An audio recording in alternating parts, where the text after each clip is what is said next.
the Institute of Human Study, which has been founded in 1964 by Professor Madhusudan Reddy. The main objective of the institute has been to disseminate the vision of Sri Aurobindo, and it has been conducting workshops and seminars since all these 50, 56, 57 years. And the important occasion presently for this 2 years to come is, it's a very happy occasion that it is not only the 75th independence year of India, but very importantly for our institution, it is also the 150th birth anniversary of Sri Aurobindo. So August 15th is the birthday of Sri Aurobindo, and his 150th birth anniversary has started in 2021 and it will go on till 2022. But the celebration Sri Aurobindo, this is we have been able to come up with a lot of events under this program called Celebration Sri Aurobindo. And I'm happy to share with all of you that this is the third talk in the series. We already have completed 2 talks. And this would be the third in the series of talks that we are going to continue for this coming year and for a couple of years as well. So the Institute of Human Study also runs the Sri Aurobindo International School, which has started way back in 1967. And I'm sure all the members, here in the Sanskrita Bharati, are aware of the physical location of the Sri Aurobindo International School, because you have yourself participated in programs and events in our school, and it is at Vidyanagar. And so we are all joined here together to celebrate this great occasion. And I'm extremely grateful to Sanjeev Mahodaya to have accepted to collaborate and partner with the Institute of Human Study for this talk in this evening, and to invite all the members of the Sanskrit Bharati to listen to Anuradha Chaudhary. And I'm of course very grateful to Anuradha, which is very sweetly called as Anu, because she's much younger to me. And I have known her as a friend of my daughter when Anu was studying at Sri Aurobindo International Center of Education at Pondicherry. So my association with her goes way long back, but she has really been doing wonderful work in IIT Kharagpur. And in regard to that, I would request Sanjeev Mahodaya to kind of introduce her. And I'm very thankful to you, Anu, to have accepted so readily to be part of the Celebration Sri Aurobindo program. So we are all waiting to hear from you the topic Sri Aurobindo and the importance of Sanskrit. So thank you once again, all the members of the Sanskrita Bharati and all the others who have joined us this evening. And we're just waiting to listen to Anu. Thank you very much. May I request Sanjeev Mahodaya to please introduce Anuradha, and then we will begin the talk by her.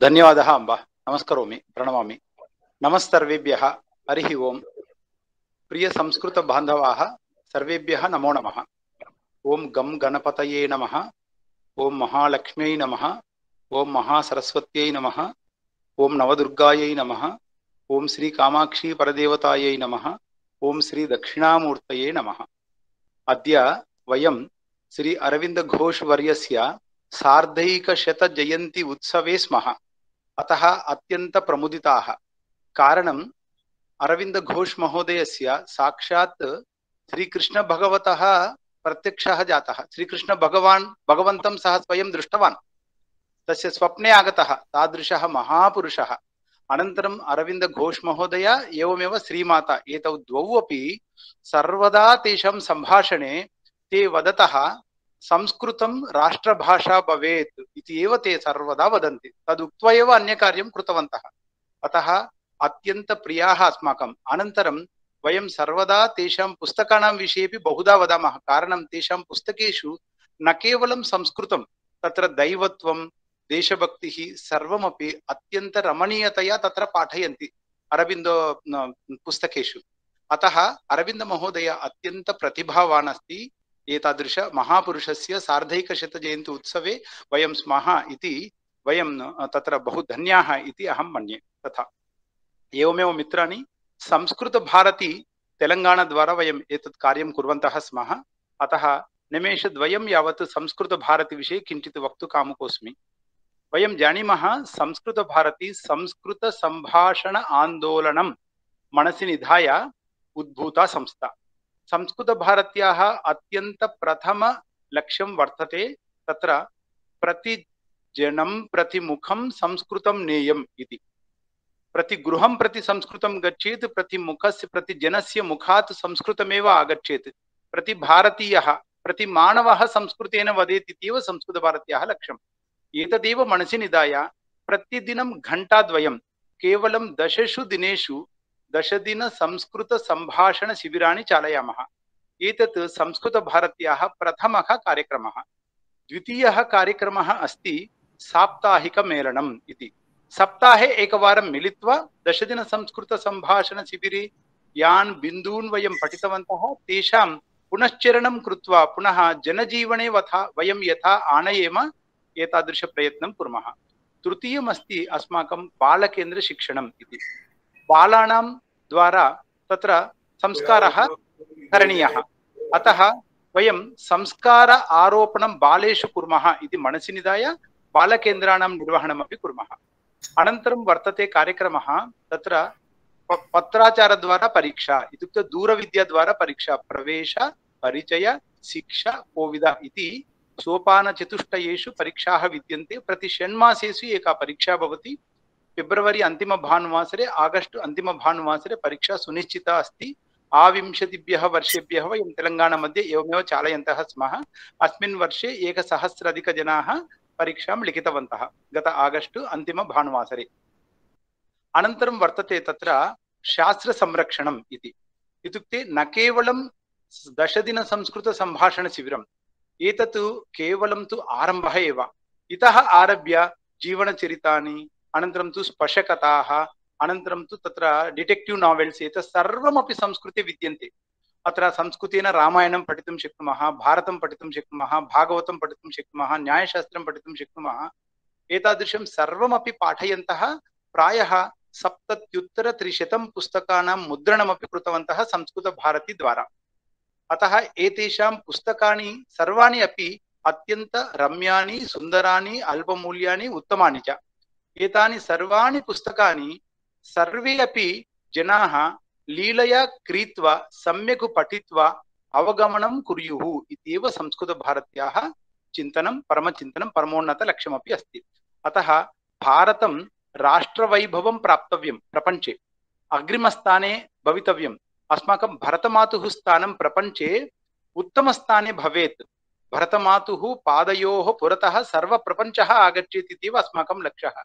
तन्निमित्तमेव अस्माकम् अरविन्द घोष महोदय अपि प्रयत्नं कृतवान्।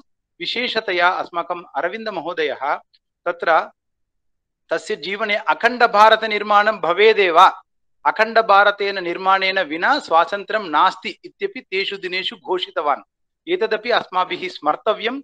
अतः वयं संस्कृतभारती जनाः विशेषतया सङ्घजनैः सह अपि सम्मिल्य बहुधा वयं प्रतिवर्षमपि वयं तत्र अखण्डभारत निर्माणम् इत्यस्मिन् विषये वयं समावेशाः अपि कुर्मः। अत्रापि लक्षशः जनाः आगच्छन्ति, शृण्वन्ति च। अतः अस्माकं लक्ष्यम् अखण्डभारतनिर्माणम् इति सर्वदा स्मर्तव्यम्। इत्युक्ते अरविन्द घोष महोदय नित्यस्मरणीयेषु एकः इति अस्माभिः चिन्तनीयम्। अतः एतादृश लक्ष्याणि स्वीकृत्य संस्कृतभारती कार्यं करोति जनेषु। अतः तथा इदानीं तु वयं संस्कृतभारत्याः विषये किञ्चित् ज्ञातवन्तः। अग्रे अद्यतनकार्यक्रमविषये वयं ज्ञास्यामः। अद्यतनकार्यक्रमे प्रधानतया श्री अरविन्द घोष महोदयस्य 150 जयन्ती उत्सवः, अपि च तत्र संस्कृतस्य प्रामुख्यता इत्यनयोः द्वयोः विषये अस्मान् बोधयितुम् अत्यन्त श्रद्धालु, अत्यन्त ज्येष्ठा, सुपरिचिता, सुज्ञानिनी अपि अस्माकं माता आगतवती। एषा एव श्री अनुराधा चौधरी इति।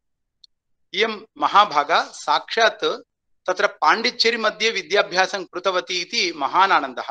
कारणं तत्र तु श्री अरविन्द श्रीचरणानाम् एवमेव श्रीमातुः पादधूलि मध्ये सा पुनीता जाता। अतः एव सा विश्वविख्याता अपि जाता अनुराधा चौधरी इति अहं वक्तुं महान्तं तत्र आनन्दं प्राप्नोमि। एवमेव अत्र institute of human study and Sanskrit Bharati Telangana इत्यनयोः द्वारा अनयोः द्वयोः आध्वर्ये अद्य वयं कार्यक्रमं कुर्मः। अस्मिन् कार्यक्रमे अस्माकं अनुराधा चौधरी महाभागा व्याख्यानं करिष्यति। अतः एषा अनुराधा चौधरी महाभागा अत्यंत मुख्यवक्ता अपि वर्तते। मुख्यवक्ता एवमेव बहुभाषा कोविदा अपि वर्तते। संस्कृत विदुषी च सम्यक् संस्कृतेन वक्तुमपि एषा समर्थ्या। न केवलं तु भारते जातीय अंतर्जातीय सर्वत्र संस्थासु अपि एषा अत्यंत प्रमुख वक्तृरूपेण तत्र पाठयिता रूपेण अपि एषा गच्छति। अतः सर्वत्र एषा पाठयति, सर्वत्र एतस्याः उपन्यासं श्रोतुं सर्वेपि अहमहमिकया गच्छन्ति इत्यपि महान् विषयः। एषा department of humanities and social sciences मध्ये प्राचार्या अपि वर्तते। एतत्तु centre of excellence for Indian knowledge systems मध्ये एकः भागः इति। अनन्तरं एषा अनुराधा चौधरी महाभागा रेखी सेंटर इति वदामः खलु, तत्रापि सभ्या अस्ति। एतत् Rekhi centre excellence for the sciences and happiness at the IIT Kharagpur, अत्र एषा मुख्य सदस्या अपि वर्तते। अनन्तरं एषा सैकालजीमपि सम्यक् जानाति। न केवलं सामान्य सैकालजी, योगा सैकालजीमपि सम्यक् अनुराधा चौधरी महाभागा जानाति। एवमेव जातीय अंतर्जातीय स्तरेषु बहुत्र समावेशेषु गत्वा एषा बहु ज्ञानमपि प्राप्तवती। एवमेव एषा नवदशोत्तर 2000तमे वर्षे युव आचार्य रूपेण एषा IIT खरगपुरतः अवार्ड अपि प्राप्तवती इति महान् आनन्दः विषयः। अनन्तरं डॉक्टर विनय चंद्र महोदयः अस्ति, एकः इंडिका योगा डायरेक्टर वर्तते। एतेन सह अनुराधा चौधरी महाभागा सह लेखिका रूपेण सह संपादिका रूपेण तेन सह मिलित्वापि कार्यं करोति। अतः अत्यंत प्रख्याता महिला वर्तते। एषा विदुषी, संस्कृतमपि सम्यक् जानाति। अतः संस्कृत प्रिया स्मितवदना अपि अस्ति महाभागा। अतः अहं स्मितवदनां अनुराधा चौधरी महाभागां प्रार्थये, कृपया अद्यतन कार्यक्रमं भवती कृपया अग्रे नयतु इति अहं सविनयं प्रार्थये। वयं सर्वे श्रद्धया शृणुमः। स्वागतं मातः, कृपया आगच्छतु, प्रारम्भं करोतु। नमस्ते, बहु धन्यवादः संजीव महाभागाः। भवतः हार्दिक परिचयार्थं पुनः संस्कृतभारत्याः एतादृश अद्भुत कार्यं प्रचलति तेलंगानायां ज्ञात्वा अपि इतोपि हर्षः भवति। पूर्वमहं चलमै मात्रे अपि मम नमस्कारं व्याहरामि। अत्र उपस्थितेभ्यः सर्वेभ्यः संस्कृतानुरागिभ्यः अपि मम तत्र सविनम्र अहं नमस्कारान् ज्ञापयामि। पुनश्च अद्य बहु मुख्यम् एकं दिनं वर्तते, यदा वयं श्री अरविन्दानां विषये किञ्चित् चर्चां कर्तुम् आगताः स्मः।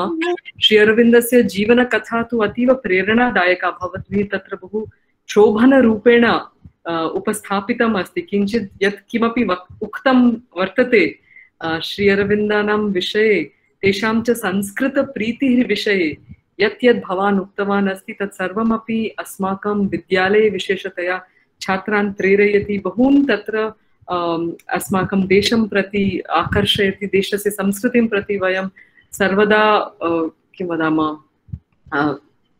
भक्ताः भवामः, देशस्य माहात्म्यविषये जागरूकाः च भवामः तेषां लेखान् पठित्वा। तर्हि एतादृशम् एवं किञ्चित् उक्त्वा अहम् अग्रे वदिष्यामि। अत्र एका समस्या केवलं भवति यत् सर्वदा संस्कृते तथा सम्भाषितुम् अवसरः न मिलति। अतः अहं पूर्वस्मात् एव क्षमां याचे, यदि मम तत्र काश्चन त्रुटयः भवन्ति कृपया मां क्षमन्तु इति तत्र प्रार्थये। अस्तु, तर्हि अद्यतनविषयः अस्ति श्री अरविन्दः, तेषां च संस्कृतं प्रति अभिरुचिः। श्री अरविन्दैः संस्कृतं विषये किं किम् उक्तम् इति वयं जानीमश्चेत् वयं तत्र सर्वे अपि तेन बहु उत्सुकाः भवितुम् अर्हामः। विशेषतया वयं सर्वे ये संस्कृतक्षेत्रे कार्यं कुर्मः, संस्कृतस्य अनुरागिणः स्मः, श्री अरविन्दानां संस्कृतस्य माहात्म्यविषये श्रुत्वा अस्माकम् इतोपि उल्लासः भवितुम् अर्हति।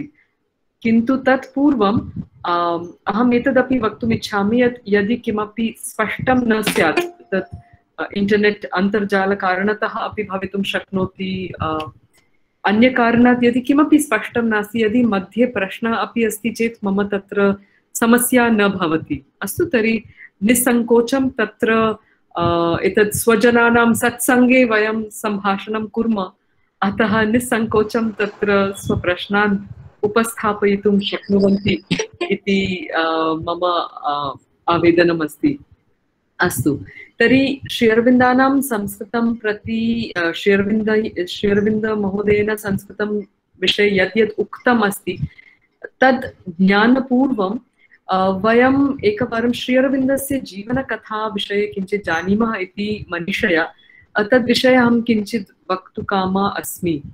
श्री अरविन्दः तत्र यथा चलमयी माता अवदत्, सः 270-1800 वर्षे 15 ऑगस्ट मासे सः जातः।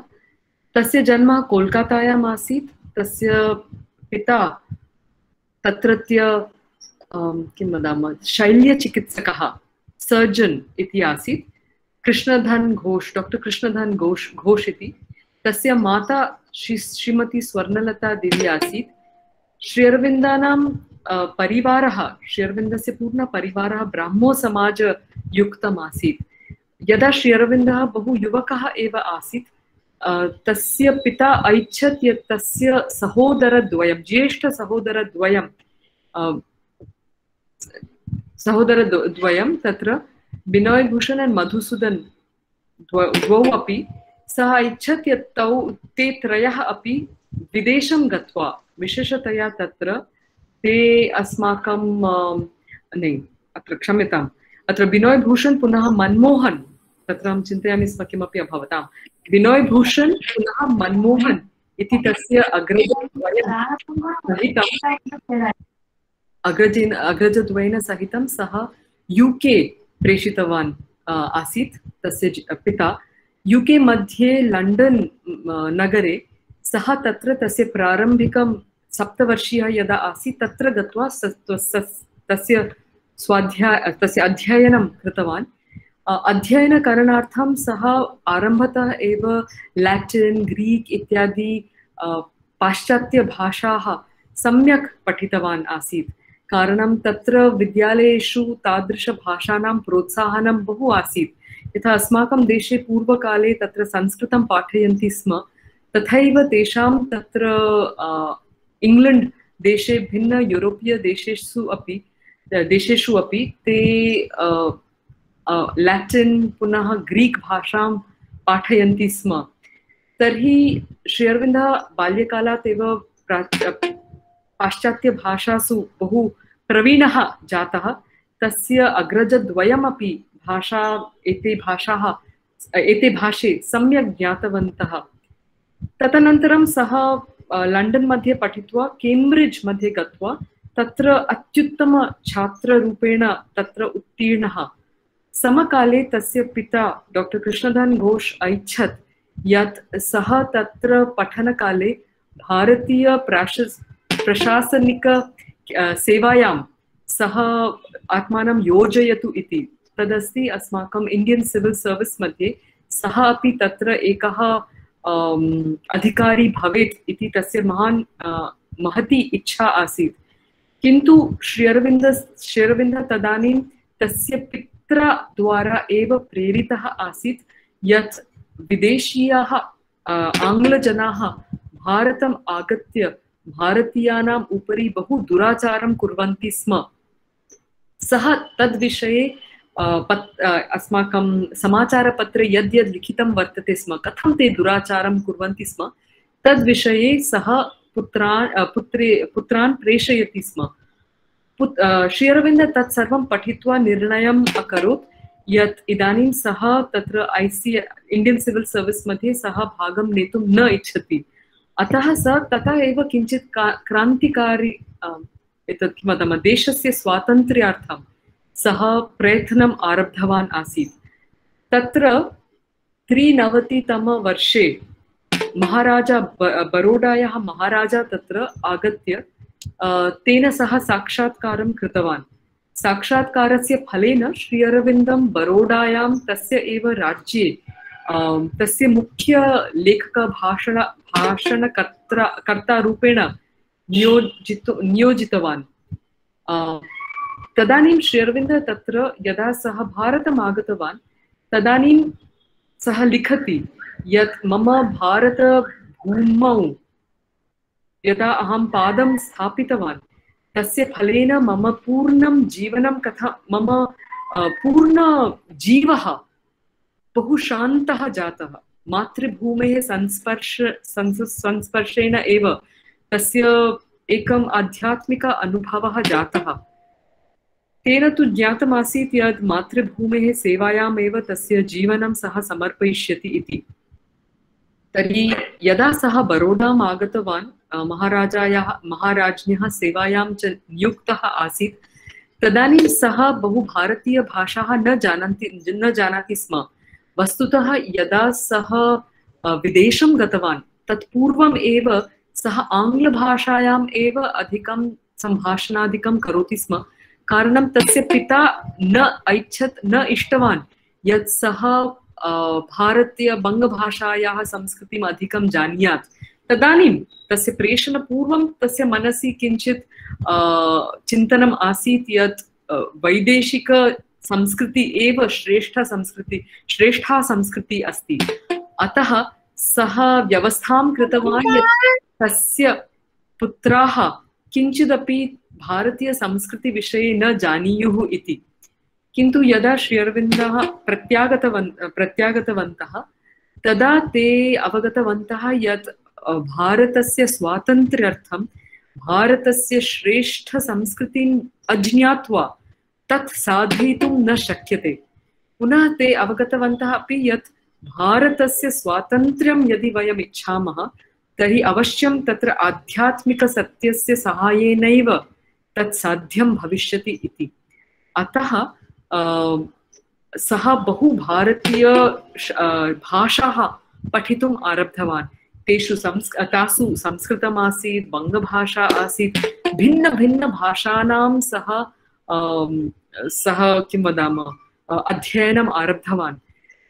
समकाले अपि सः योगशास्त्रस्य अपि अध्ययनं पुनः तस्य व्यवहारं जीवने तस्य प्रयत्नं च कृतवान् अस्ति। यदा श्री अरविन्दः तत्र महाराज्ञः सेवायाम् आसीत् सः समकाले अपि अस्माकं देशस्य अन्यैः किं वदामः नेतृभिः सह सहयोगे तेषां सहयोगं कृतवान्। तैः सह सम्मिल्य सः भारतस्य स्वातन्त्र्यार्थं कार्यं कर्तुम् आरब्धवान् आसीत्। तदानीं सः एव एकः प्रथमः नेता आसीत् यः स्वराज्यविषये उक्तवान्। सः उक्तवान् यदि भारतं पुनरपि तस्याः माहात्म्यं प्रकटयितुं तया प्रकटनीयं भवति तर्हि अवश्यं तया स्वतन्त्रा भवितव्या अस्ति इति। स्वातन्त्र्यं विना अन्यराज्यस्य अधीने सति स कदापि स्वमाहात्म्यस्य प्रकटनं कर्तुं समर्था न भविष्यति इति तेषां मनसि दृढः विश्वासः आसीत्। अतः स्वस्य स्वाध्यायद्वारा भिन्न सम्पर्कद्वारा श्री अरविन्द महर्षयः एतस्मिन् कार्ये भारतस्य स्वातन्त्र्यकार्ये इतोपि प्रविष्टवान् अस्ति। पुनः 1919तमे वर्षे तेषां मृणालिनी देव्या सह विवाहः जातः। सा तदानीम् अतीव युवती आसीत्। तया सह यदा तस्य विवाहः जातः तदानीं सः स्पष्टम् अवदत् यत् मम तु जीवनं देशाय समर्पितम् अस्ति। तर्हि भवती यदि एतत् अनुमन्यते तदानीमेव आवां मिलित्वा कार्यं कर्तुं शक्नुमः। किन्तु सा बहु अतीव युवती आसीत् तदानीं। सा किञ्चित् अवागच्छत् किन्तु कदापि सा तस्य कार्ये बाधां न अकरोत्। एतत् इदानीं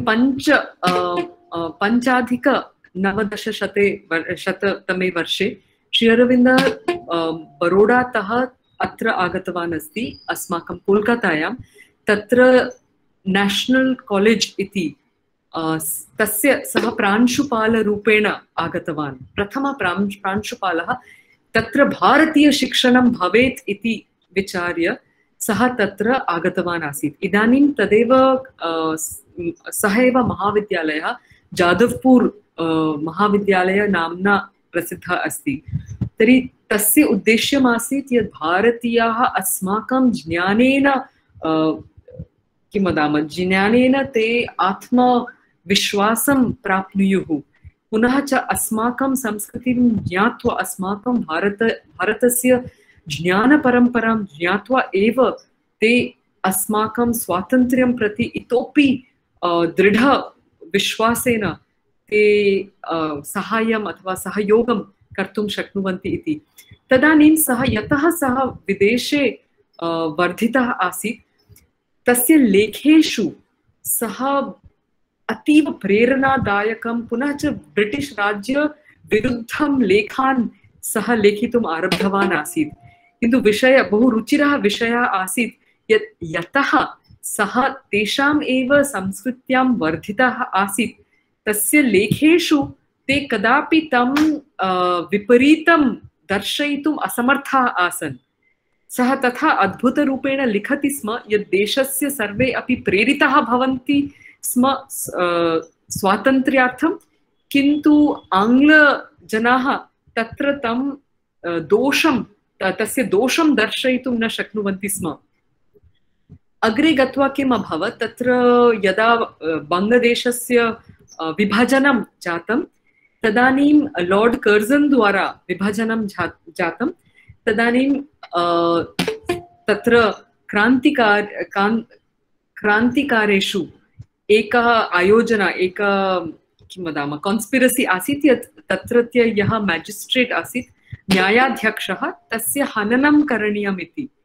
किन्तु दुर्भाग्यवशात् तस्य स्थाने अन्य महिलाद्वयं तत्र मृतवत्यौ।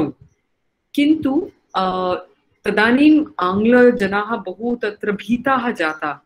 ते एतेन व्याजेन एतद् एक्स्क्यूज़् उपयुज्य श्री अरविन्दं तत्र ते गृहीतवन्तः।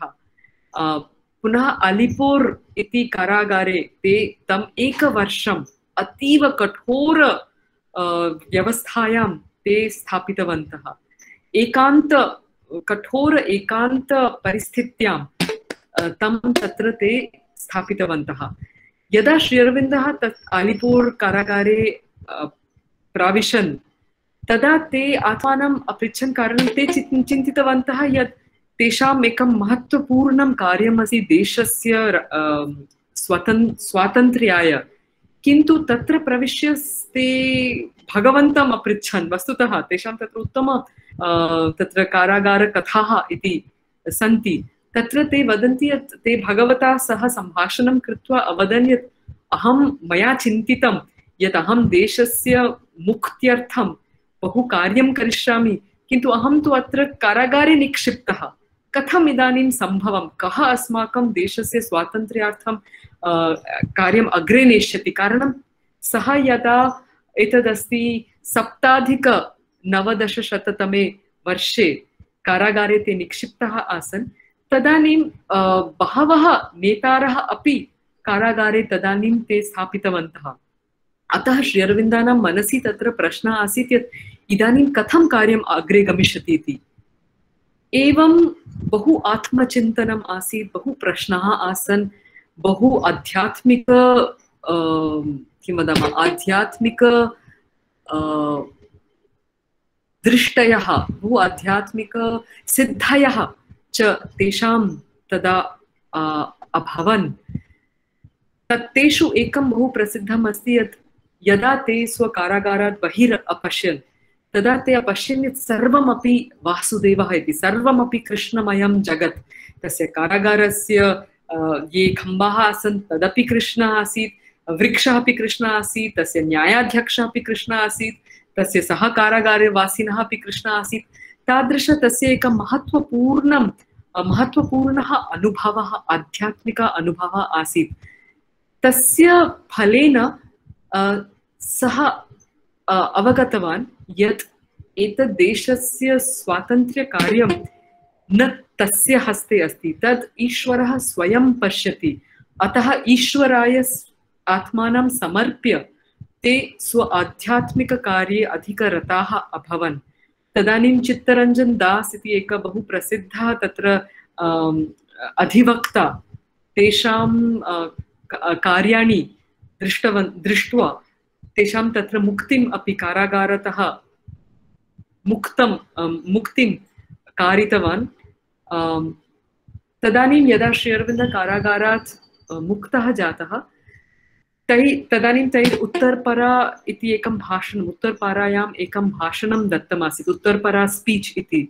वयं भारतीयाः स्मः, तत्र श्री अरविन्दानां किं तत्र वक्तव्यमस्ति अवश्यं सर्वे अपि तद् यदि न पठितं स्यात् अवश्यं पठन्तु। उत्तरपरा स्पीच् इति श्री अरविन्दानां प्रसिद्धम् एकं भाषणं वर्तते, यत्र ते स्पष्टं स्वजीवनस्य अग्रे किं करिष्यन्ति इति तत्र वदन्ति। पुनः भारतं किम् इति तेषां यः बोधः, सनातनधर्म किम् इति तेषां बोधः तत्र ते स्पष्टम् उपस्थापयन्ति।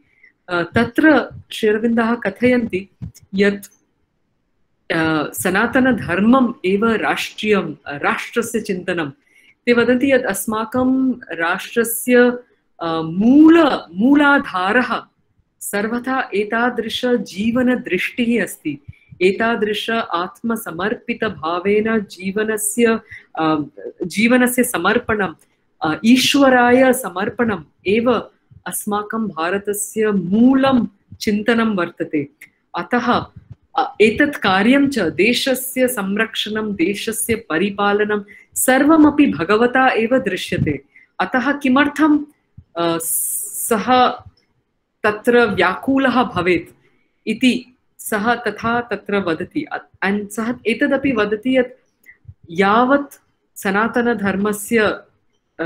सनातनधर्मः जीवति तावत् एषः देशः जीवति। यदा सनातनधर्मस्य ह्रासः गच्छति तदा अस्माकं राष्ट्रस्य ह्रासः भविष्यति इति।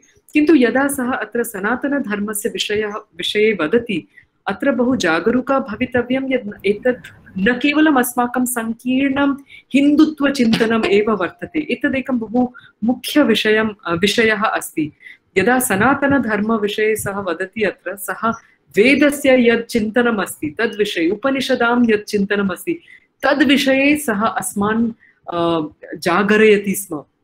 यत् किम् अस्ति तत् चिन्तनं, यत् एकोऽहं बहुस्याम्, अत्र न राष्ट्रं न मनुष्याणां भेदः, न पुरुषस्त्रीणां भेदः, न आयुभेदः, सर्वमपि वयं जीवस्य एव भागः मात्रम्। एतादृशं चिन्तनं परिपालयन्तः वयं सनातनधर्मस्य उज्जीवनम् एव करिष्यामः। तद्विहाय यदा संकीर्णं मतचिन्तनं भवति तदानीं वयम् अस्माकं सनातनधर्मस्य विरुद्धमेव कार्यं कुर्मः इति तेषां बहु तत्र दृढमतः आसीत्। तर्हि किन्तु एतत् उत्तरपरा स्पीच् अवश्यं सर्वे अपि पठन्तु इति मम तत्र सविनम्र प्रार्थना वर्तते। कारणम् अस्माकं देशस्य किं वदामः मूल अस्तित्वं किम् अस्ति इति तस्मिन् भाषणे बहु स्पष्टरूपेण ते उल्लिखितवन्तः। किमर्थं तत् एतावत् मुख्यं वर्तते इत्युक्ते तस्य अवगमनेन एव सः तस्य राष्ट्रीय किं वदामः राजनैतिक दायित्वं भगवतः हस्ते निक्षिप्य अथवा तत्र समर्प्य, न तु निक्षिप्य, भगवतः हस्ते समर्प्य स्व आध्यात्मिकजीवनस्य प्रारम्भं कृतवान्। नाम गभीररूपेण तत्पूर्वमेव तेषाम् आध्यात्मिकजीवनस्य आरम्भः अभवत्, किन्तु 10,990 तस्य तत् कार्यम् इतोपि तीव्ररूपेण अग्रे गतम् इति। सः यदा कारागारात् मुक्तः तदानीम् अपि ब्रिटिश् जनाः, आङ्ग्लजनाः तं पुनरपि धर्तुं बहु उत्सुकाः आसन्। कारणं सः सर्वान् तस्य लेखैः सर्वान् तथा पुनरपि स्वातन्त्र्यार्थं सम्प्रेरयितुं समर्थः आसीत् इति कारणात् सः अतीव भयानकः इति तेषां मनसि आसीत्। तदानीं तस्य एकः आदेशः आगतः, श्री अरविन्दानाम् एकः आदेशः आगतः यत् भवान् पाण्डिचेरीं पुदुच्चेरीं गच्छतु इति। पाण्डिचेरी किमर्थं? तत्र फ्रेञ्च् सर्वकारः आसीत्। फ्रेञ्च् राज्ये आङ्ग्लजनाः पुनरपि श्री अरविन्दं तत्र धर्तुं न समर्थाः भविष्यन्ति इति भगवतः आदेशानुसारं श्री अरविन्दः तदानीं चन्दन्नगौर् द्वारा नौकया पाण्डिचेरीं प्राप्तवान्। तदानीं तेन सह केपि बहु मुख्य तस्य सहयोगिनः अपि आगतवन्तः। पाण्डिचेरीम् आगत्य अत्र सुब्रह्मण्य भारती इत्यादि अन्ये ये क्रान्तिकारिणः तमिळ्नाडुप्रदेशे तमिळ् राज्ये ये आसन् तैः सह तस्य बहु घनिष्ठः सम्पर्कः आसीत्। ततः अपि पाण्डिचेर्यां स्थित्वा अपि स्वातन्त्र्यार्थं ते निरन्तरं लेखान् प्रेषयति स्म। नेतृभिः सह तत्र सः सम्पर्के आसीत्। यद्देशस्य स्वातन्त्र्यार्थं किं किं करणीयम् इति ततः सः उपदिशति स्म अपि। तर्हि यद्यपि सः साक्षात् स्वातन्त्र्यकार्यात् किञ्चित् आत्मानं किञ्चित् अपासारयेत्, किन्तु सः तदानीमपि राष्ट्रकार्ये इतोपि सः भागं नयति स्म। समकाले तस्य आध्यात्मिकजीवनम् इतोपि गभीरं जायमानम् आसीत्।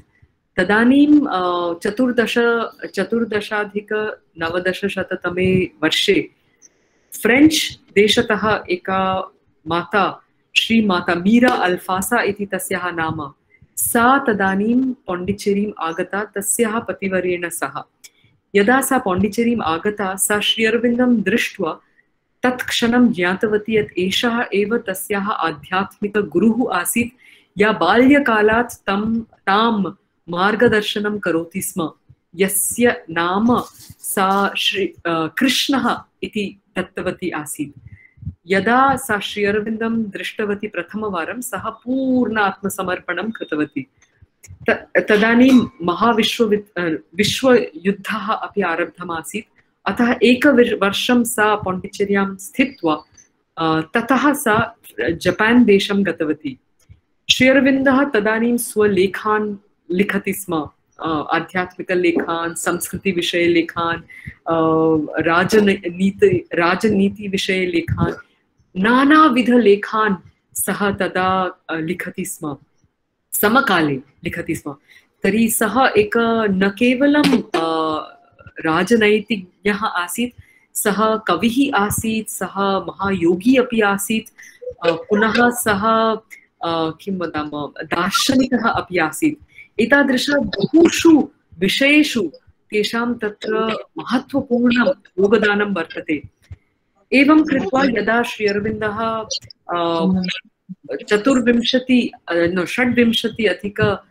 षड्विंशति-तमे वर्षे तेषाम् एकं महत्त्वपूर्णं योगसिद्धिः जाता, ओवर्मैण्ड् चेतनायाः एका सिद्धिः जाता। तदानीं श्री अरविन्दः स्वप्रकोष्ठे एव तदानीम् आरभ्य आसन्। तेषां देहत्यागं यावत् समाधिग्रहणं तेषाम् आसीत् 50-अधिक-19-तमे वर्षे तेषां देहत्यागसमाधिग्रहणम् आसीत्। तावत् पर्यन्तं प्रायः 24 वर्षाणि सः स्वप्रकोष्ठे स्थित्वा एव महतीं साधनाम् अकरोत्। यदा ते साधनाम् अकुर्वन् तदा श्रीमाता जपान् देशतः प्रत्यागतवती 20-अधिक-900-तमे वर्षे। तदानीम् आरभ्य सा आश्रमस्य व्यवस्थां दृष्टवती, या इदानीन्तनकाले श्री अरविन्द आश्रम नाम्ना प्रसिद्धा अस्ति। तर्हि एषा अस्ति श्री अरविन्दस्य जीवनकथा। तत्र श्री अरविन्दस्य योगस्य नाम अपि अस्ति पूर्णयोग इति। तेषां प्रयत्नः आसीत् यत् योगद्वारा तेषां प्रयत्नः आसीत् यत् भिन्नभिन्नयोगेषु वदन्ति यत् जीवनस्य लक्ष्यमस्ति मोक्षप्राप्तिः, किन्तु मोक्षप्राप्त्यनन्तरं देहत्यागः, देहस्य भारत्वेन तत् मास्तु इति एव प्रायः योग मार्गाणां लक्ष्यं भवति। तत्र श्री अरविन्दः उक्तवन्तः यत् यदि देह अपि भगवता एव सृष्टम् अस्ति तर्हि अस्मिन् देहे एव ईश्वरीय चेतनायाः जागरणम् आवश्यकम् अस्ति। अतः न केवलम् अस्माकं किं वदामः, न केवलं मोक्षप्राप्ति, किन्तु देहस्य एव ईश्वरीय चेतनायाः जागरणम् अन्तिमं लक्ष्यम् इति। तदानीं रूपान्तरं, ट्रान्स्फर्मेशन् इति पदस्य ते प्रयोगं कुर्वन्ति। तर्हि श्री अरविन्द एवं कृत्वा पूर्णयोगस्य उपस्थापनं ते च अवदन् यत् एषः पूर्णयोगः न तु किमपि आधुनिकः अस्ति केवलम्, एतद् वेदे अपि एतादृशचिन्तनं वर्तते, किन्तु आधुनिककालेषु नाम भिन्नभिन्नयोगमार्गेषु तेषाम् अत्र कालः अस्ति यत् पूर्णयोगविषये ते उपस्थापयेयुः इति। तर्हि एषा अस्ति श्री अरविन्दानां जीवनस्य कथा। मुख्यम् अत्र अद्यतनविषयः यद् मया नोक्तम् अधिकं, किन्तु मुख्यमस्ति यत् श्री अरविन्दः यथा सञ्जीव भ्राता तत्र आरम्भे अवदत् यत् ते संस्कृतानुरागिणः आसन्। तर्हि ते श्री माता च बहुवारम् अवदन् यत् यथा फ्रान्स् देशस्य प्रत्येकशिशुः फ्रेञ्च् भाषां जानीयात् तथैव भारतस्य प्रत्येकः शिशुः संस्कृतं जानीयात्। न तु बहु पाण्डित्यं, न तु पाण्डितीय अथवा पाण्डितीय संस्कृतं, न तु पण्डितानां संस्कृतं, किन्तु सरलं संस्कृतं, न तु सरलीकृतमपि। तर्हि एतद् बहु तेषां मुख्य चिन्तनम् आसीत् संस्कृतं प्रति। पुनः संस्कृतस्य विषये यदा श्री अरविन्दः वदन्ति स्म, ते अवदन् यत् संस्कृतस्य स्वभावः अस्ति, देवभाषायाः यः स्वभावः अस्ति सः स्वभावः न केवलम् एषा भाषा अस्माकं भावान् प्रकटयितुं, न तु केवलं कम्युनिकेशन् कृते एषा भाषा मुख्या अस्ति, किन्तु एतस्याः भाषायाः माहात्म्यम् अस्ति यत् एषा भाषा सृष्टिं करोति। यदि वयम् एकं शब्दं कुर्मः, तस्य ध्वनेः सर्जनात्मिका शक्ति वर्तते, सर्जनात्मिका क्रिएटिव शक्ति वर्तते। तर्हि एतद् भाषायाः एक मन्त्रस्वरूपम् अस्ति इति तेषां तत्र बहुधा कथनम् आसीत्। अतः ते उक्तवन्तः यदा वयं पश्यामः यथा मातुः संरक्षणम् आवश्यकं, यथा माता सजीविता भवति चेत् माता एव गृहे सा स्वस्था भवति, तथैव अस्माकं राष्ट्रे संस्कृतमाता यदा स्वस्थरूपेण सर्वत्र अपि प्रसृता भवति, तदानीम् एव देशस्य अन्याः या भाषाः सन्ति ते अपि उज्जीविताः भविष्यन्ति इति। एकः विषयः सः अवदत् यत् तमिळ् भाषा विषये ते बहु स्पष्टम् एतदपि उक्तवन्तः यत् यथा अन्याः भाषाः संस्कृततः एव आगताः प्रायः इति वक्तुं शक्नुमः, तमिळ् भाषायाः कदाचित् स्वकीयं मूलं वर्तते, तस्य बहु तत्र आदानप्रदानम् अपि अस्ति। तर्हि तमिळ् भाषायां संस्कृतभाषायाः शब्दग्रहणम् अपि वर्तते, किन्तु तमिळ् भाषा न तु संस्कृतभाषात् उद्भूता अस्ति। एतत् श्री अरविन्दानां मतम् आसीत्। भाषाणां चर्चा यदा भवति स्म तदानीं ते एतादृशं विचारम् उपास्थापयन् यत् प्रायः अन्येषां भाषाणां मूलं संस्कृतं वर्तते, किन्तु तमिळ् भाषास्थाने तमिळस्य मूलम् अस्ति इति। पुनः अहम् अत्र एकं विषयं वक्तुम् इच्छामि यत् श्री अरविन्दः बहु स्पष्टं तेषां वेदानां प्रति बहु आदरः आसीत्। ते अवदन् यत् वेदानां मूलतत्त्वस्य पुनरपि अवगमनं न तु केवलम् एकग्रन्थस्य शास्त्रस्य वा संरक्षणम् अस्ति। ते अवदन् यत् वेदानां मूलसत्यस्य पुनरपि उज्जीवनं मनुष्यकुलस्य मानवकुलस्य उद्धरणार्थं भविष्यति। तर्हि उत्तमम् एकम् अहम् भाषया एव कथयामि। ते अवदन् यत् the recovery of the perfect truth of the Vedas is not merely a desideratum of modern intellectual curiosity, but a practical necessity for the future of the human race. किन्तु वेदानाम् अर्थविषये ते स्व आध्यात्मिक अनुभव आधारितं ते भिन्नम् एकं व्याख्यानं कृतवन्तः। अहम् एकम् उदाहरणं दत्वा अत्रैव समापयिष्यामि। तत्र ते उक्तवन्तः यत् वेदानां मूलसत्यं ज्ञातुं संस्कृतस्य व्युत्पत्ति शब्दव्युत्पत्ति बहु मुख्या भवति। किमर्थं नाम यदा वयम् अग्नेः आह्वानं कुर्मः अथवा अग्नेः तत्र मन्त्रद्वारा आह्वानं कुर्मः यज्ञकाले, एषः अग्नि न केवलम् अस्माकं महाभूतरूपेण पञ्चभूतेषु अग्नि अस्ति इति, अग्निः अग्रे नयति इति व्युत्पत्तं वर्तते। तत्र अग्रे नयति अस्माकं तत्र मनोवैज्ञानिकदृष्ट्या from a psychological perspective अग्निः अस्माकम् इच्छाशक्तिं दर्शयति। इच्छाशक्तेः ज्वालनम्, अग्नेः प्रज्वालनं नाम न केवलं भौतिक अग्नेः प्रज्वालनं, किन्तु तत् प्रतीकं मात्रं, सिम्बल् मात्रम् अस्ति अस्माकम् अन्तः वर्तमानस्य इच्छाशक्तेः, भगवद् इच्छाः शक्तेः प्रतीकं मात्रं तत्।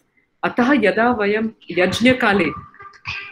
यज्ञकाले यदा अग्नेः उज्ज्वलनं कुर्मः तदा अस्माकम् इच्छाशक्तेः उज्ज्वलनं भवतु इति तेषां व्याख्यानस्य तात्पर्यम् अपि वर्तते इति।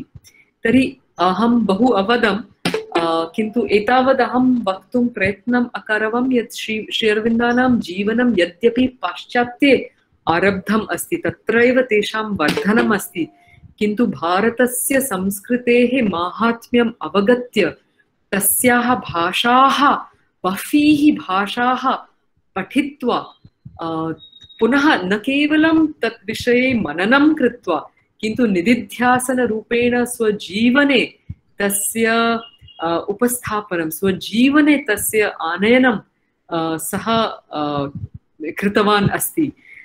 तद्वारा योगस्य सः महत्वपूर्ण सिद्धिः प्राप्य अस्मान् किं वदामः, अस्मान् पुनरपि संस्कृतद्वारा, संस्कृतं तु आवश्यकम् अस्ति। भारतीयसंस्कृतेः यत्किमपि वयं स्प्रष्टुम् इच्छामः तत्तु संस्कृतं विना किञ्चित् कष्टमेव भवति। संस्कृतम् एव आवश्यकम् इति न वक्तुं शक्नुमः, कारणम् अनुभवः अपि तत्र मुख्यः अस्ति, राज्यभाषाः अपि तत्र मुख्याः सन्ति, किन्तु यथा मातुः तत्र प्रोत्साहनम् आवश्यकम् अस्ति, मातुः तत्र परिपालनम् आवश्यकम् अस्ति, तथैव तेषां सर्वदा आग्रहः आसीत्, तेषां श्रीमातुः च आग्रहः आसीत् यत् वयम् अवश्यमेव संस्कृतं पठामः, संस्कृतस्य प्रचारं कुर्मः, संस्कृतं विद्यालयेषु सर्वत्र पाठयामः, संस्कृतद्वारा संस्कृतेः उद्धारणं कुर्मः, संस्कृतिद्वारा स्वजीवनस्य अस्माकं वेदानां मूल्यानि वयं जीवने अनुसरामः इति तेषां तत्र प्रयत्नः आजीवनं तदेव सः एव प्रयत्नः आसीत् इति उक्त्वा अहम् अत्र विरमामि। यदि तत्र प्रश्नाः सन्ति अहं तेषाम् उत्तरं दातुं प्रयत्नं करिष्यामि।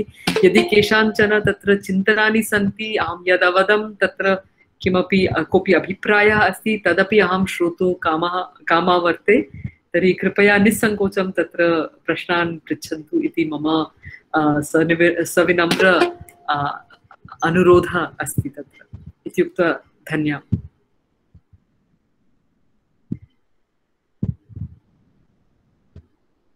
अत्र विरमामि। तर्हि संजीव महोदय भवतः यदि अथवा चलमयी माता भवती यदि किमपि वक्तुम् इच्छति।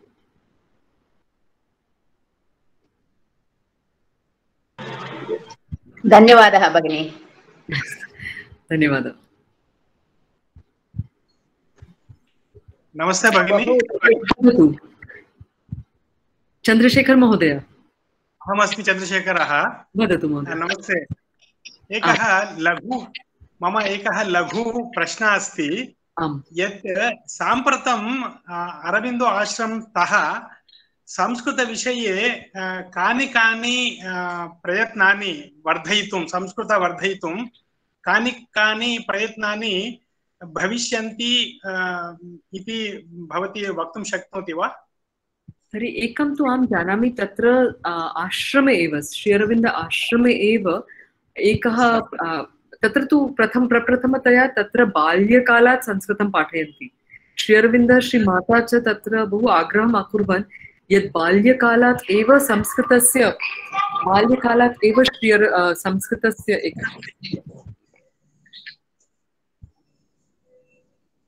संस्कृतस्य पाठनं भवतु इति।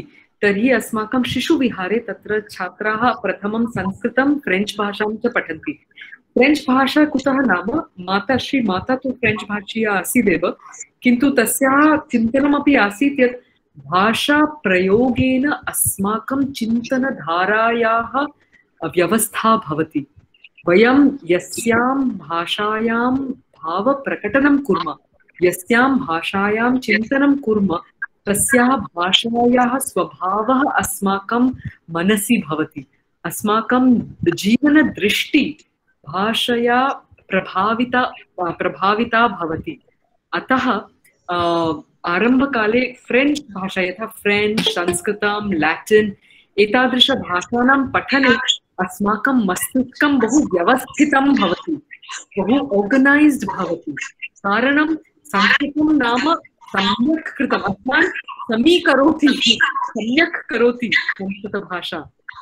अतः तर्हि भवतः प्रश्नस्य उत्तरे एतावत् वक्तुं शक्नोमि। तत्र डॉक्टर नरेन्द्र आर्य इति, भवान् यदि किञ्चित् म्यूट् करोति, कारणं मम एको आगच्छति। चन्द्रशेखर महोदय यदि भवान् किञ्चित् मौनं, कारणम् अत्र मम प्रतिध्वनिर्भवति अत्र।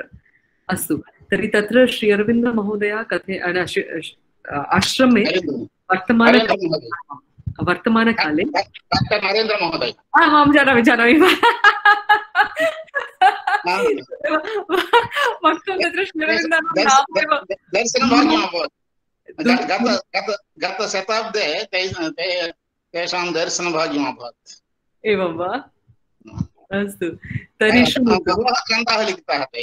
आमां, तर्हि तत्र डॉक्टर नरेन्द्र आर्य इति उत्तमपुस्तकानि लिखितवान्। सः व्याकरणं कथं सरलं कर्तुं शक्यते, कथं तत्र गीतद्वारा नृत्यद्वारा एवं कथं पाठयितुं शक्नुमः इति तस्य बहु प्रयासः। तत्र पुनः संस्कृतकार्यालयस्य एक लोकसंस्कृतम् इति पत्रिका वर्तते। लोकसंस्कृतपत्रिकायाः भवन्तः आमामां कृपया स्वीकुर्वन्तु। शब्दरूपाणि पञ्चविंशति शब्दरूपाणि। सत्यं सत्यं, तत्र बहु उत्तमकार्यम् अस्ति। बहूनि पुस्तकानि तत्र कृतानि सन्ति। विद्यालयेषु पाठनार्थमपि पुस्तकानि कृतानि सन्ति। एकम् अस्ति, यथा श्री अरविन्द आश्रम स्वयं तत्र देशे संस्कृतप्रचारे न युक्तः अस्ति साक्षात्, नाम ते कार्यक्रमान् न योजयन्ति। किन्तु यथा तत्र श्री अरविन्द सोसाइटी अस्ति, कदाचित् तेषां द्वारा तत्र कार्यक्रमाः प्रचलन्ति। पुनः इदानीं डॉक्टर सम्पदानन्द मिश्रः पूर्वं तत्र आसीत् एतस्मिन् श्री अरविन्द सोसाइटी मध्ये। ते तत्र अद्भुतकार्यं कुर्वन्ति। प्रतिसप्ताहं संस्कृतनाटकस्य प्रदर्शनमपि प्रतिसप्ताहम्। एवं वा? तत्र दिव्यवाणी इति एक आकाशवाणी रूपेण वर्तते। दिव्यवाणी, संस्कृत दिव्यवाणी। आम् आम् आम् तत्र पाठशाला शिशु फ्रान्स् बालकाः बालिकाः तत्रैव पठन्ति स्म। ऐरिश् छात्राः ऐरिश् छात्राः तस्य पुस्तकानि अनुसरन्ति, तद्वारा च संस्कृतप्रचारः भवति। ऐर्लेण्ड् देशे बहुषु स्थानेषु, इङ्ग्लेण्ड् देशे, ऐर्लेण्ड् देशे तेषां नरेन्द्र आर्यस्य पुस्तकानां तत्र पठनं भवति। अहमपि अत्र NPTEL अस्माकं IIT खड्गपुरे अस्माकं पाठ्यक्रमः वर्तते, मया एव तत्र प्रस्तावितमस्ति। NPTEL basic and intermediate levels, तत्र तेषामेव पुस्तकानां बहु प्रयोगः भवति। स्पीक् संस्कृत ईज़ी वे इति एकं पुस्तकम् अस्ति। व्यावहारिकं पाणिनीयं सत्यं उत्तमं पुस्तकम्, अत्युत्तमं, सत्यं सत्यं सत्यम् इति। पत्रिकायाः नाम लोकसंस्कृतम् इति। तत्र आजीवनं तत्र ग्रहणार्थं ग्राहकत्वेन तत्र केवलम् अहं चिन्तयामि 750 एव अस्ति। आजीवनं तत्र लोकसंस्कृतस्य ग्राहकं भवितुं शक्नुवन्ति, ग्राहकरूपेण भवितुं शक्नुवन्ति। किम् अयं पत्रिका ऑनलाइन अपि उपलब्धा वा? ऑनलाइन नास्ति इति मन्ये, तत् केवलं तत्र साक्षात् पत्रिका साक्षात् पुस्तकरूपेण एव मिलति। तर्हि तत्र शब्द इति एक अस्माकं पुस्तकविक्रयणस्थानं वर्तते, तद् ऑनलाइन मिलति, तत्र कदाचित् मिलति। अथवा यदि अहं चलमय मात्रे तत्रत्य सङ्केतमपि दातुं शक्नोमि, सञ्जीव महोदय अपि ततः नीत्वा सर्वान् प्रेषयितुं शक्नोति। आम्, सर्वेभ्यः प्रेषयितुं शक्नोति। नमो नमः। वदतु माता। हा, नमो नमः। मम प्रश्नः एषः अस्ति, तत्र एतादृशं सुन्दरं कार्यम्, उत्तमं कार्यं प्रचलति। अहं तु महाराष्ट्रात् अस्मि। एवं। हा, मम नाम कल्याणी अस्ति। अहं ततः शिशुविहारे इतः यदि कोऽपि तत्र पठितुम् इच्छुकः अस्ति तर्हि पठितुं शक्नोति वा तत्र आगत्य एव पठनीयम् अस्ति वा ऑनलाइन द्वारा अस्ति? तर्हि अस्माकं विद्यालयः किञ्चित् विशिष्ट विद्यालयः वर्तते, यत्र सुलभतया प्रवेश। तर्हि तत्र कारणं पाठन अथवा पाठ्यदर्शनमेव भिन्नम् अस्ति, अतः तत्र बहु सुलभतया प्रवेशः न भवति। सामान्यतया तत्रत्य दर्शनयुक्तमेव जनानां प्रायः तत्र स्वीकारः भवति, कारणं लक्ष्यं तत्र बहु भिन्नम् अस्ति। अस्माकं श्री अरविन्द अन्ताराष्ट्रीयविद्यालयस्य लक्ष्यं, पाठनस्य लक्ष्यमेव भिन्नम् अस्ति। सामान्यतया पाठनस्य भिन्नभिन्नविद्यालयेषु लक्ष्यं भवति यद् अस्माकं शिशुः तत्र पठित्वा पुनः उद्योगं प्राप्नुयात्, सः उत्तम डिग्री बहु अङ्कान् प्राप्नुयात् इति प्रायः लक्ष्यं भवति। अद्यत्वे पठनस्य तु लक्ष्यं प्रायः लक्ष्यं तदेव अस्ति। तत्रत्य लक्ष्यं बहु भिन्नम् अस्ति। तत्रत्य लक्ष्यम् अस्ति पूर्ण व्यक्तिनिर्माणम् इति, इंटीग्रल इंडिविजुअल डेवलपमेंट इति। तत्र इंटीग्रल एजुकेशन, पूर्ण शिक्षा तत्र लक्ष्यम् अस्ति। तर्हि अस्माकं प्रथमतया परीक्षाः न भवन्ति, अथ अंकाः न मिलन्ति चेत् तत्र प्रमाणपत्रम्, अन्ते केवलम् एकं प्रमाणपत्रं, डिग्री रूपेण प्रमाणपत्रं न मिलति। तत् न मिलति चेत् कदाचित् भिन्नस्थानेषु प्रवेशः न भवति। अतः तत्र पठनार्थं पितरोः विशेषतया पठन अथवा शिक्षायाः दर्शनं प्रति एक श्रद्धा आवश्यकी अस्ति। सा श्रद्धा भवति चेदेव प्रायः तत्र स्वीकारः भवति। अल्पसंख्यकाः छात्राः भवन्ति, अतः ग्रहणे अपि तथा सुलभं न भवति, किन्तु अवश्यं तत्र यदि श्रद्धा अस्ति, एतादृश अध्ययनम् अस्माकं शिशोः भवेत्, तादृश आग्रहः भवति चेत् अवश्यं तत्र प्रयत्नं। मा वदतु। धन्यवादः। किन्तु पुस्तकेषु तत्र बाल्यकालात् कथं पठनं कर्तुं शक्यते। बालानां कृते पुस्तकानि नरेन्द्र आर्येण कृतानि वर्तन्ते। तर्हि बहु बाल्यकालात् तत्र पुस्तकानि रचितानि सन्ति, तर्हि उपयोगं कर्तुं शक्नुवन्ति। किन्तु संस्कृतभारती अपि तत्र उत्तमं कार्यं करोत्येव बालकेन्द्रद्वारा। तादृशम् इदानीं बहवः प्रयत्नाः प्रचलन्ति इति हार्दिकः तत्र आश्वासनं वर्तते। अत्र अस्माकं कार्यालयेपि अरविन्दाश्रमस्य पुस्तकानि विद्यन्ते, वयमपि दद्मः, कर्तुं शक्नुवन्ति, चिन्ता नास्ति। उत्तमम् उत्तमम् उत्तमम्। अहमपि आमां शिरीषा भगिनी वदति किम्? वदतु वदतु वदतु। अत्यन्त धन्यवाद भगिनी। भवती अरविन्द घोषस्य जीवनस्य घटनायां भवती सम्यक् दर्शयति। बहु आनन्दम् अनुभवामि। एका क्वश्चन् अस्ति, प्रश्नः अस्ति, किमपि आन्लैन् कोर्सेस् अस्ति वा, वयं कर्तुं शक्यते वा? एक क्वश्चन् पुनरपि किमपि तेलुगु भाषायाम् अरविन्दघोषस्य ट्रान्स्लेट् कुर्यात् किमपि पुस्तके अस्ति वा? एतत् मम प्रश्न द्वयोः। अस्तु धन्यवादः। तर्हि अत्र तु प्रथमं श्री अरविन्द आश्रमद्वारा साक्षात् तस्य पाठ्यक्रमः न वर्तते, ऑनलाइन पाठ्यक्रमः न वर्तते, आश्रमद्वारा न वर्तते, किन्तु मम यथा मम स्वकीयम् एकं वर्तते अस्माकं IIT संस्था द्वारा, तद् इदानीम् एकं प्रचलति, तद् अड्वान्स्ड् भविष्यति जनवरी मासम् आरभ्य इति चिन्तनम् अस्ति। पुनः जुलै मासतः पुनः, किन्तु तस्यापि लिङ्क्स् अहं प्रेषयितुं शक्नोमि। यूट्यूब् मध्ये ते सर्वे अपि मिलन्ति एव, पाठ्यक्रमरूपेणैव मिलन्ति, किन्तु तत्र केवलं यथा पञ्जीकरणं समाप्तं वर्तते, तत्र परीक्षादिकं न लिख्यते, अतः तत्र प्रमाणपत्र प्राप्तिर्न भवति। अस्तु, किन्तु पाठ्यक्रमः वर्तते, निःशुल्करूपेणैव पाठ्यक्रमः तत्र यूट्यूब् मध्ये मिलति, तद् अस्ति एकम्। अस्तु, पुनः द्वितीयः प्रश्नः भवत्या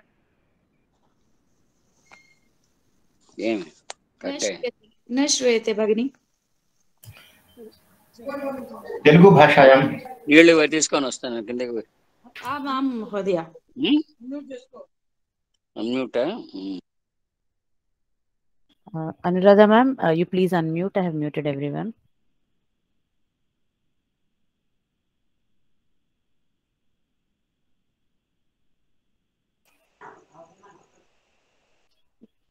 I think there is some problem with the net connectivity. Anuradha ma'am's video is not coming. Let's wait for a minute. Anuradha, can you hear us? Yeah. Meanwhile, if anyone has any questions, you can please put it in chat box. And if time does not permit, we will take all the questions to ma'am and send the answers to you to the information that you have filled in the form that is given in the chat box. Hari Om. Hari Om. अनन्तरं वदतु महोदय, हरि ओम् अनन्तरं वदतु कृपया वदतु। अहं कर्नाटकेन वदामि, नारायण पत्तार। I want to talk in English a little bit. Throughout my education, I didn't listen to the name of Aurobindo. I feel very happy to listen to the great personality with the Anuradha madam's voice in Sanskrit. It was very polite and very impressive. Thank you. धन्यवादः। I will take this opportunity to kind of request everyone to fill the form so that, you know, the Institute of Human Study can get in touch with anyone who is looking for any kind of, you know, information in regarding to Sri Aurobindo's works or books.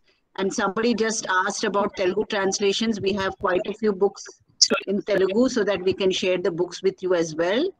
We can also share all the information about the courses which are going on Sri Aurobindo's integral yoga and his other, you know, kind of areas of studies. So on psychology, on history, on sociology. So there is the institution called Sri Aurobindo Center for Advanced Research at Pondicherry, which is connected with the Institute of Human Study. So please do not fail to fill the forms. And as far as Mr. Narayan Pattar, just now you've made an observation that Anuradha very beautifully was able to explain about the life of Sri Aurobindo. And yes, even we are extremely sorry to, you know, kind of shared the fact that the name of Sri Aurobindo is very, very little known, if not at all known in the country. And it is time that in his 150th birth anniversary year, institutions which run under his name, this is our mission, that across the country we really are able to share at least the great glory of what Sri Aurobindo's life is all about and what the mother's life is all about. And that is the purpose and objective of organizing these talks. And I'm very thankful to Anu to have really, in brief, but in a very, kind of a focused manner, you were able to kind of explain the life of Sri Aurobindo, because that is very important. Unfortunately, most people in the country don't know about his great contribution, not only in the field of integral yoga, but Sri Aurobindo being a great revolutionary and his role that he played for the independence of India. And this is something also which should come to light on the 75th independence year of India. One of the greatest, of revolutionary leaders who has actually spoken about Swadesh, the complete Swaraj, and the Swadeshi movement was begun by Sri Aurobindo and later taken up by the other great leaders. But nobody knows about these, initial initiatives that Sri Aurobindo had made way back in the 1900s, the early between 1910 and 1919 and 1910. So it is time that everyone really comes to know about this. So, Mr. Narayan Patar, we as a school here, we run a school at Hyderabad, and as I said, from the institute, it is very much our mission for this coming years to spread the life of Sri Aurobindo as well as his message. So thank you for making that observation. So Anu, your mic went off for some time, so I think Mr. Narayan Patar wanted to say something. And anybody else would like to also raise some questions, kindly address them to Anuradha now.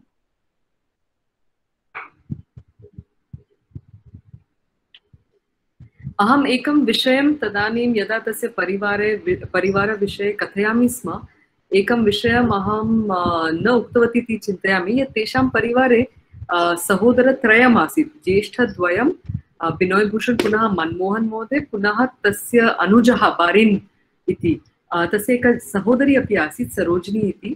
तर्हि बारिन् महोदय बहु तस्य क्रान्तिकार्येषु बहु सहयोगम् अकरोत्। अंदमान कारागारे अपि ते आसन् कानिचन दिनानि तत्र। तर्हि एवं तस्य परिवारः, तर्हि मुख्यं यदेतदस्ति अस्माभिः ज्ञातव्य, श्री अरविन्दानाम् एकं वैशिष्ट्यम् आसीत्, सो एकं स्पेशालिटी आसीत्, वैशिष्ट्यम् आसीत् यत् यतः ते पाश्चात्यवर्धिता आसन् तेषाम् पाश्चात्यसंस्कृतिम् उत्तमरूपेण जानन्ति स्म। पुनः भारतम् आगत्य ते अतीव पूर्ण मनसा ते भारतीय संस्कृतेः ते ग्रहणं कृतवन्तः। तर्हि भाषासु ते प्रायः 12तः प्रायः 15-17 भाषाः जानन्ति स्म। एंड बहुषु भाषासु लिखन्ति स्म अपि। श्री अरविन्दानां तत्र स्वतन्त्रलेखः अस्ति, भवानी भारती इति एकः स्वतन्त्रलेखः अस्ति। पुनः श्री अरविन्द उपनिषद् अपि, यत्र ते पूर्णयोगम् उपस्थापयन्ति इति एतत् कार्यद्वयं तत्र मिलति अवश्यं। स्वतन्त्र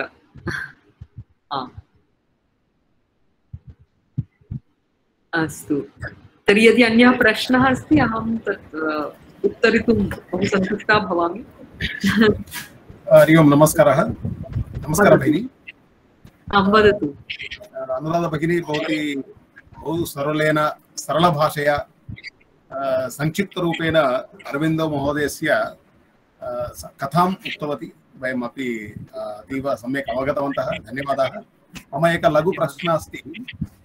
भवती एवं सरलतया भाषणं कर्तुं शक्नोति, कथं एतत् भवती कुत्र संस्कृतस्य अध्ययनं कृतवती? अहं तु आश्रमे एव अध्ययनम् अकरवं, बाल्यकालात् आश्रमे एव। तर्हि आश्रमविद्यालयस्य वैशिष्ट्यम् अस्ति यत् संस्कृतं संस्कृतभाषया पाठ्यते।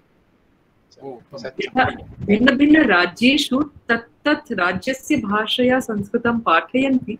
अस्माकं विद्यालयस्य तत्र वैशिष्ट्यम् आसीत् यत् संस्कृतं संस्कृतभाषया एव पाठयन्ति। तत्र गेम्स् अपि सत्यं सत्यं सत्यम्। अतः वयम् अस्माकं किन्तु एतदपि वक्तव्यं यत् भवान् कति वर्षेभ्यः संस्कृतं पठति महोदय? भवतः नाम तत्र संस्कृतभारती अस्ति, तर्हि भवतः नाम किम्? मम नाम सामलमोहनः। भवन्तः सर्वे जानन्ति एव, प्रतिनित्यमपि संस्कृतवार्ताः प्रसारयामः। सम्पादकः अस्मि। उत्तमं। न किन्तु कारणं भवन्तः तु कति वर्षेभ्यः भवान् संस्कृतं वदति? मम डिग्री अस्ति BSc मैथमेटिक्स। अद्भुतं। BSc मैथमेटिक्स पठित्वा अनन्तरं संस्कृत अध्ययनं कृतवान्। तदपि संस्कृतभारत्याः कारणेनैव अहं किञ्चित् संस्कृतम् अध्ययनं कर्तुं शक्तवान्। किन्तु भवन्तः तु एवं किञ्चित् काले एव एतादृशं प्रावीण्यं सम्पादितवन्तः इति तत्र बहु प्रेरणादायकमस्ति। सत्यमेव।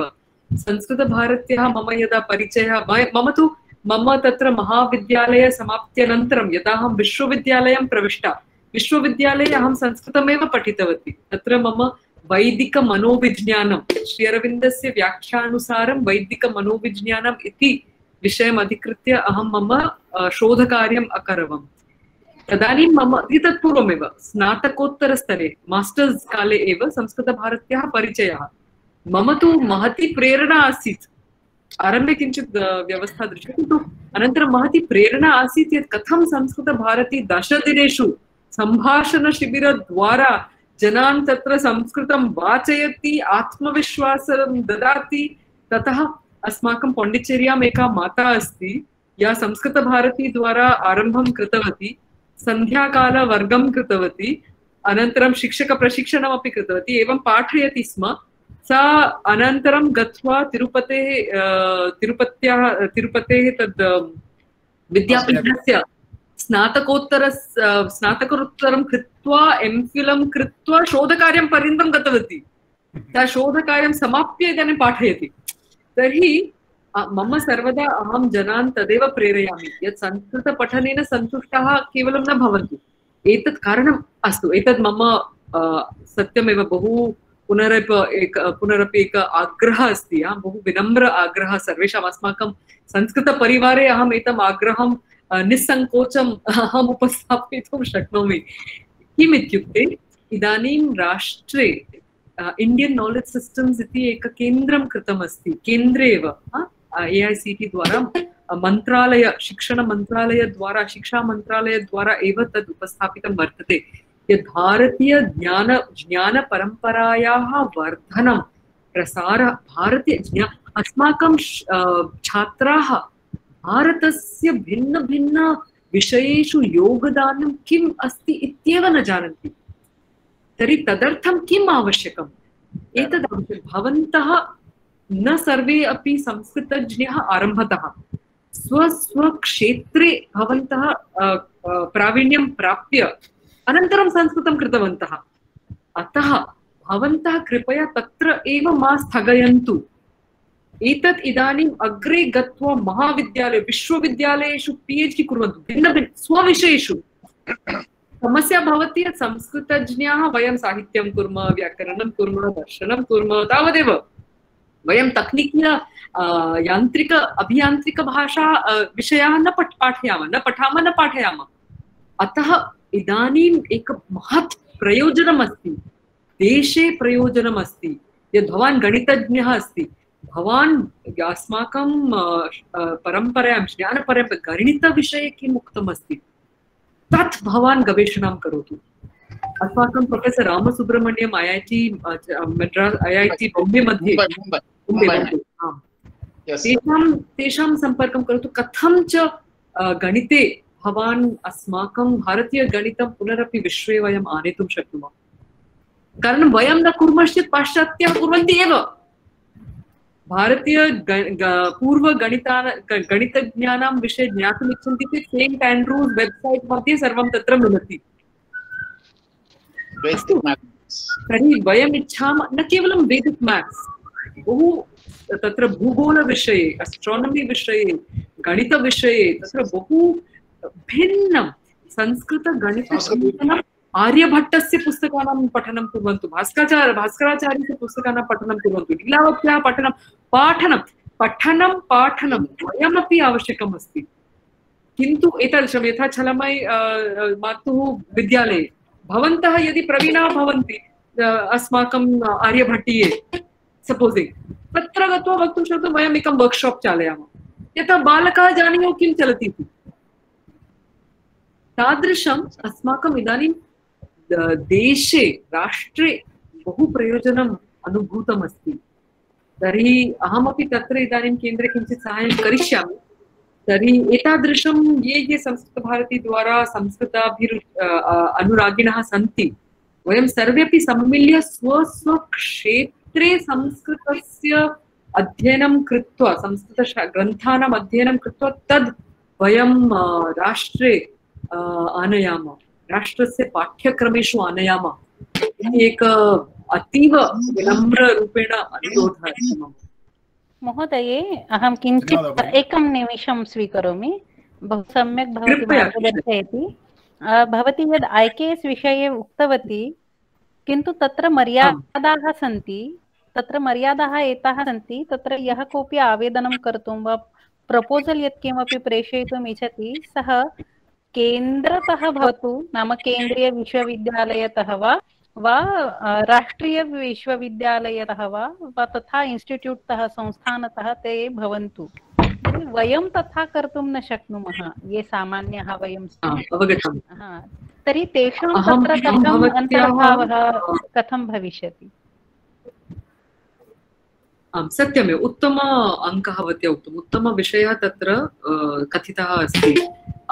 तर्हि इदानीं यतः अहम् अक्टोबर् मासतः तत्र इतोपि किं वदामः, अहम् इतोपि कार्यं करिष्यामि, तर्हि वयम् एतादृशविषयान् अपि तत्र उपस्थापयिष्यामः, यत् कथं देशस्य अन्ये अपि सर्वे अपि नागरिकाः तत्र कथं क्षमतानुसारं तत्र योगदानं कर्तुं शक्नुवन्ति इति विचारः करणीयः अस्ति। कारणं समस्या भवति यत् यदा एतादृशप्रकल्पः भवति तदा सर्वदा अपि आर्थिकव्यवस्था आवश्यकी भवति।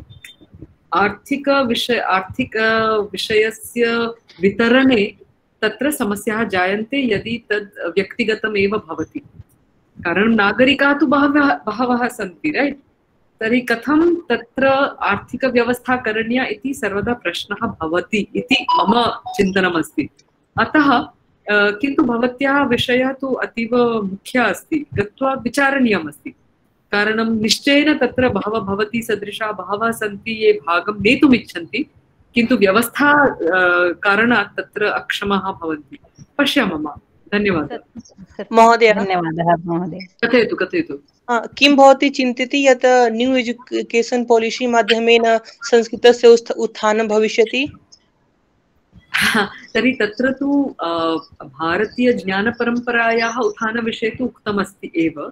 राज्यभाषाणाम् अपि तेषां तत्र प्रयोगः करणीयः इति तत्र आग्रहः वर्तते एव। तत्र च आग्रहः अस्ति इत्युक्ते इदानीम् अहम् AICTE मध्ये आसम् गत किं वदामः मासस्य 13 दिनाङ्के। तत्र इदानीं प्रयत्नः जातः अस्ति यत् पुस्तकानाम् अनुवादः भिन्नभिन्नभाषासु तत्र वयं वक्तुं प्रयत्नं कुर्मः यत् न्यूनातिन्यूनं वैज्ञानिकतक्नीकीयभाषाणाम् या शब्दावलिः अस्ति तत् संस्कृताधारिता भवति चेत् सर्वत्र एका समाना शब्दावली भवति। नो चेत् एकराज्ये किं वदन्ति तेषां किं वदन्ति अन्यराज्ये जनाः न अवगच्छेयुः। अतः एक सूत्ररूपेण संस्कृतस्य सूत्रत्वं वयं रक्षितुम् आरम्भे प्रयत्नं कुर्मः। अनन्तरं तस्य परिपालनविषये इतोपि किं वदामः कटिबद्धाः भवामः। तत्र चमुकृष्णशास्त्रीवर्याः अपि तत्र सन्ति। अतः निश्चितरूपेण तत्र कार्यं तु अग्रे गमिष्यति एव। और Ma'am, last two questions. Sorry to interrupt. Sir, Trivedi Umesh Sharma ji, you had been raised the hand since long time. Can you please unmute and speak, sir? Trivedi Umesh Sharma ji. Hari Om. Namaste. Namaste Bhagini. महर्षि अरविंद महोदयस्य अखंड भारत कल्पना या कल्पना अस्ति सा कल्पना राजनैतिकी प्रादेशिकी वा आध्यात्मिकी सांस्कृतिक कल्पना वा लक्ष्यं प्राप्तुम् इदानीं बहूनि वर्षाणि जातानि वयं तादृशं पथे वयं स्मः वा इदानीं एतस्य उत्तरं कष्टकरमस्ति किञ्चित् एतद् वक्तुं शक्नुमः तेषां तु पश्यतु एकं ते वदन्ति न सतां महर्षीणां वचनं तत्तु साधितं भवति अद्य न भवति चेत् श्वः तत् साधितम् एव भवति उत्तररामचरिते वर्तते यद् वयं सामान्यमनुष्यः यद् घटते तद्विषये वदति किन्तु सतां महापुरुषाणां वचनं सत्यं भवति तर्हि वयम् आशां कुर्मः यत् कदाचित् तत् कुत्रचित् सत्यं भवेत् इति अखण्डभारतस्य या कल्पना आसीत् पश्यामः कथं तद् भवति तद् राजनैतिकस्तरे कियत् वा सम्भवः स्यात् तत् अनुकूलः स्यात् वा न वा इत्यपि प्रश्नः तैर्यदा उक्तं तदानीं परिस्थितिः एकादृशी आसीत् इदानीं परिस्थितिः अन्या अस्ति किन्तु यथा मया उक्तं यदा महर्षयः किमपि वदन्ति ते तु दूरदर्शनेनैव ते किमपि तत्र किं वदामः ते भविष्यवाणीं कर्तुम् अर्हाः सन्ति किन्तु एतदपि बहु मुख्यमस्ति यदा तादृशानां वचनानि वयं शृण्मः तदानीम् अस्माकमपि एक कर्मदायित्वं भवति यत् तेषाम् उक्तवचनस्य साधनम् अस्माकमपि हस्ते वर्तते न केवलं न तु तस्मिन् विषये अहं बहु किं वदामः निश्चितरूपेण न वदामि किन्तु सामान्यतया यद् यदा महर्षयः किमपि ते भविष्यवाणीं कुर्वन्ति तस्य प्रतिफलनार्थं वयमपि प्रयत्नं न कुर्मश्चेत् तद् भविष्यति एव किन्तु 500 वर्षानन्तरं भवेत् यत् अस्माकं साहाय्येन 50 वर्षेषु भवितुम् अर्हति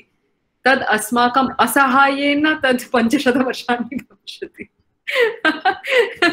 इति अतः अस्मिन् सन्दर्भे अपि तादृश यथा कश्मीर प्रान्ते केनापि कदापि चिन्तितम् आसीत् यत् आर्टिकल् 370 एवमेव निर्गतं भविष्यति एकवर्षपूर्वम् अथवा वर्षद्वयपूर्वमपि तद् चिन्तनीयमासीत् नाम किन्तु कथञ्चित् जातम् एंड तस्य जनानां लाभः एव भवति केषाञ्चन तत्र कष्टं स्यात् पश्यतु या कापि व्यवस्था परिवर्तयति चेत् कष्टं भवति किन्तु तदपि अभ्यासेन तद्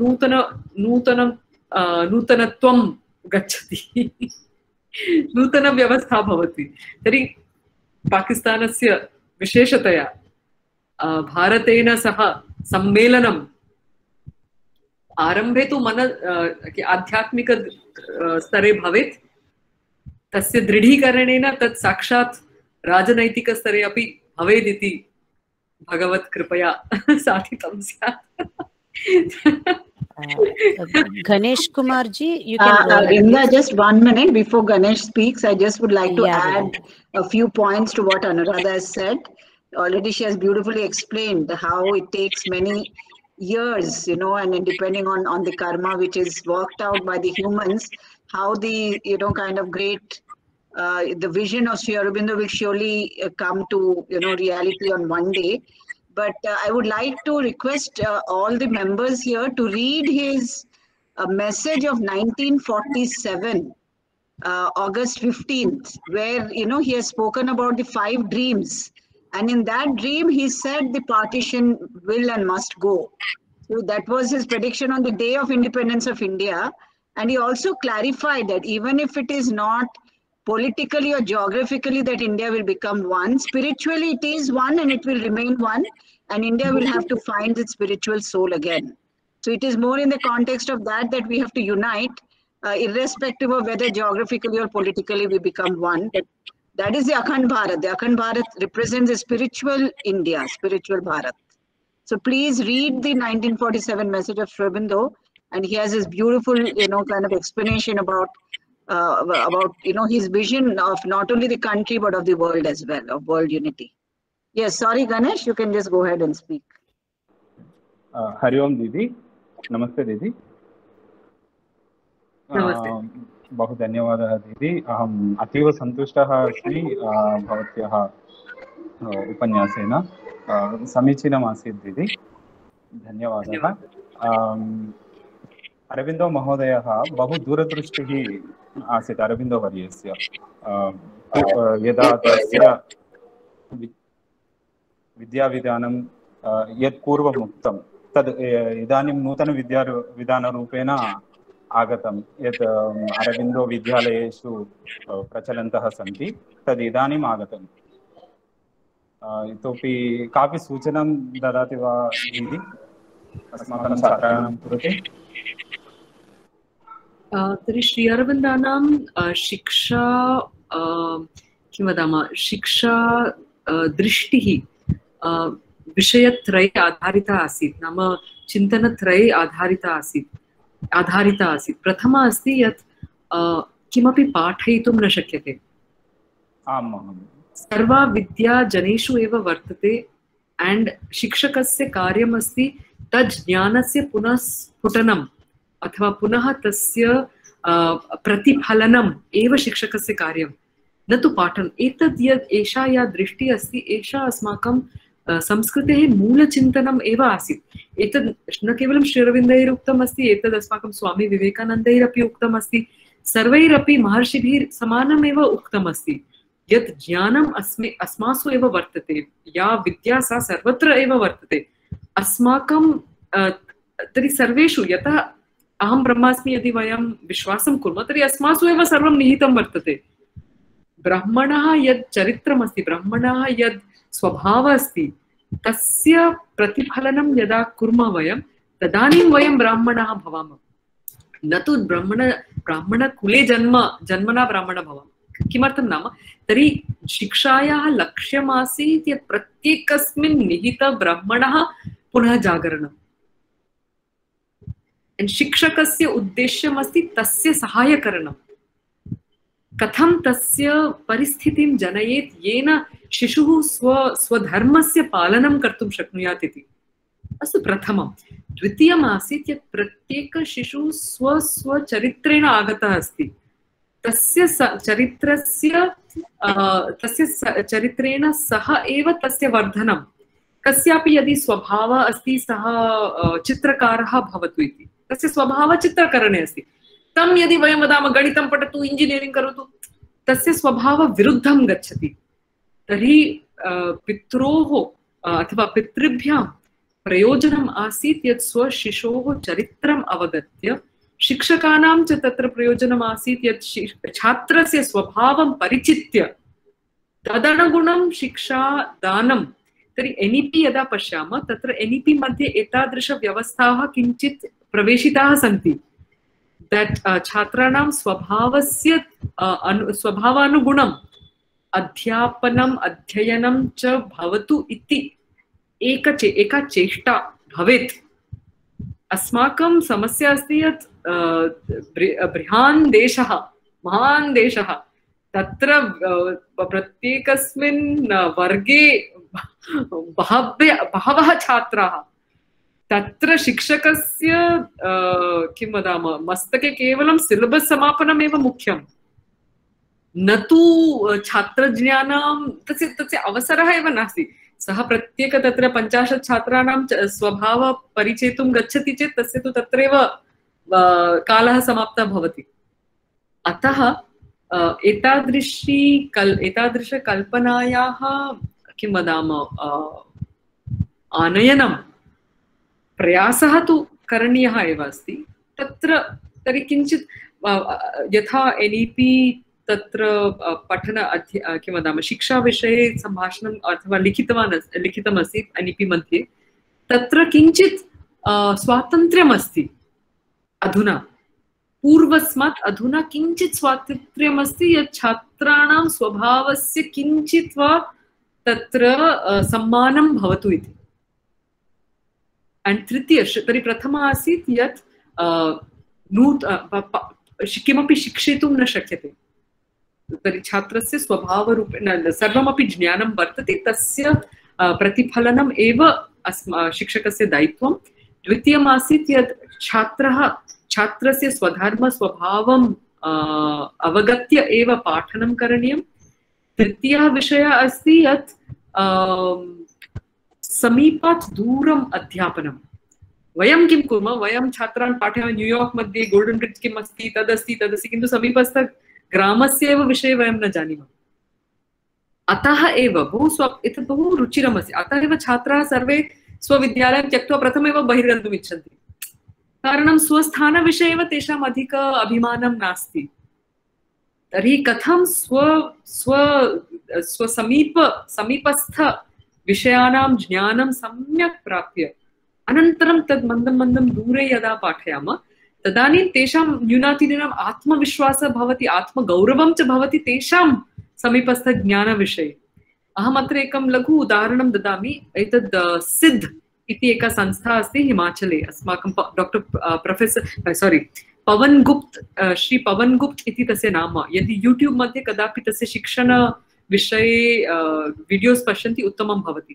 तर्हि डॉक्टर नास्ति, सः श्री पवन गुप्त जी वदति यत् एकदा तस्य ग्रामे यदा सः शिक्षां आनीतवान्, तत्र मातरः तम् अवदन्, भवन्तः किं पाठयन्ति विद्यालयेषु? अस्माकं छात्राः यावत् अधिकं भवतः विद्यालयेषु पठन्ति तावत् अल्पं ते स्वग्रामविषये ज्ञातुमपि इच्छन्ति। स्वपरिवारविषये सम्मानं गच्छति, ग्रामविषये सम्मानं गच्छति, स्वहस्तं मलिनं कर्तुं न इच्छन्ति। समस्याकरं शिक्षणम् आसीत्। तर्हि पवन्जी ते बहु प्रयत्नेन किं कृतवन्तः, एकवारं ते एकं प्रयोगम् अकुर्वन्। ते बालान् अकथयन् यत् अद्य भवन्तः स्व ज्येष्ठान् गत्वा पृच्छन्तु, एकं किमपि जानन्तु यत् विद्यालये ज्ञातुं न शक्यते इति। तदानीम् एकः बालकः प्रत्यागतवान्, सः उक्तवान्, मम पितामहः उक्तवान् यत् कृषकः पश्यति काकः स्वनीडं कुत्र करोति इति। वृक्षस्य किं वदामः, शाखाया वृक्षस्य ट्रङ्क् किं वदामः, वृक्षस्य ट्रङ्क् कोऽपि जानाति? मूले काण्डे अस्तु, वृक्षकाण्ड मूल तु रूट् भवति, काण्ड अस्तु। तर्हि वृक्षकाण्ड समीपे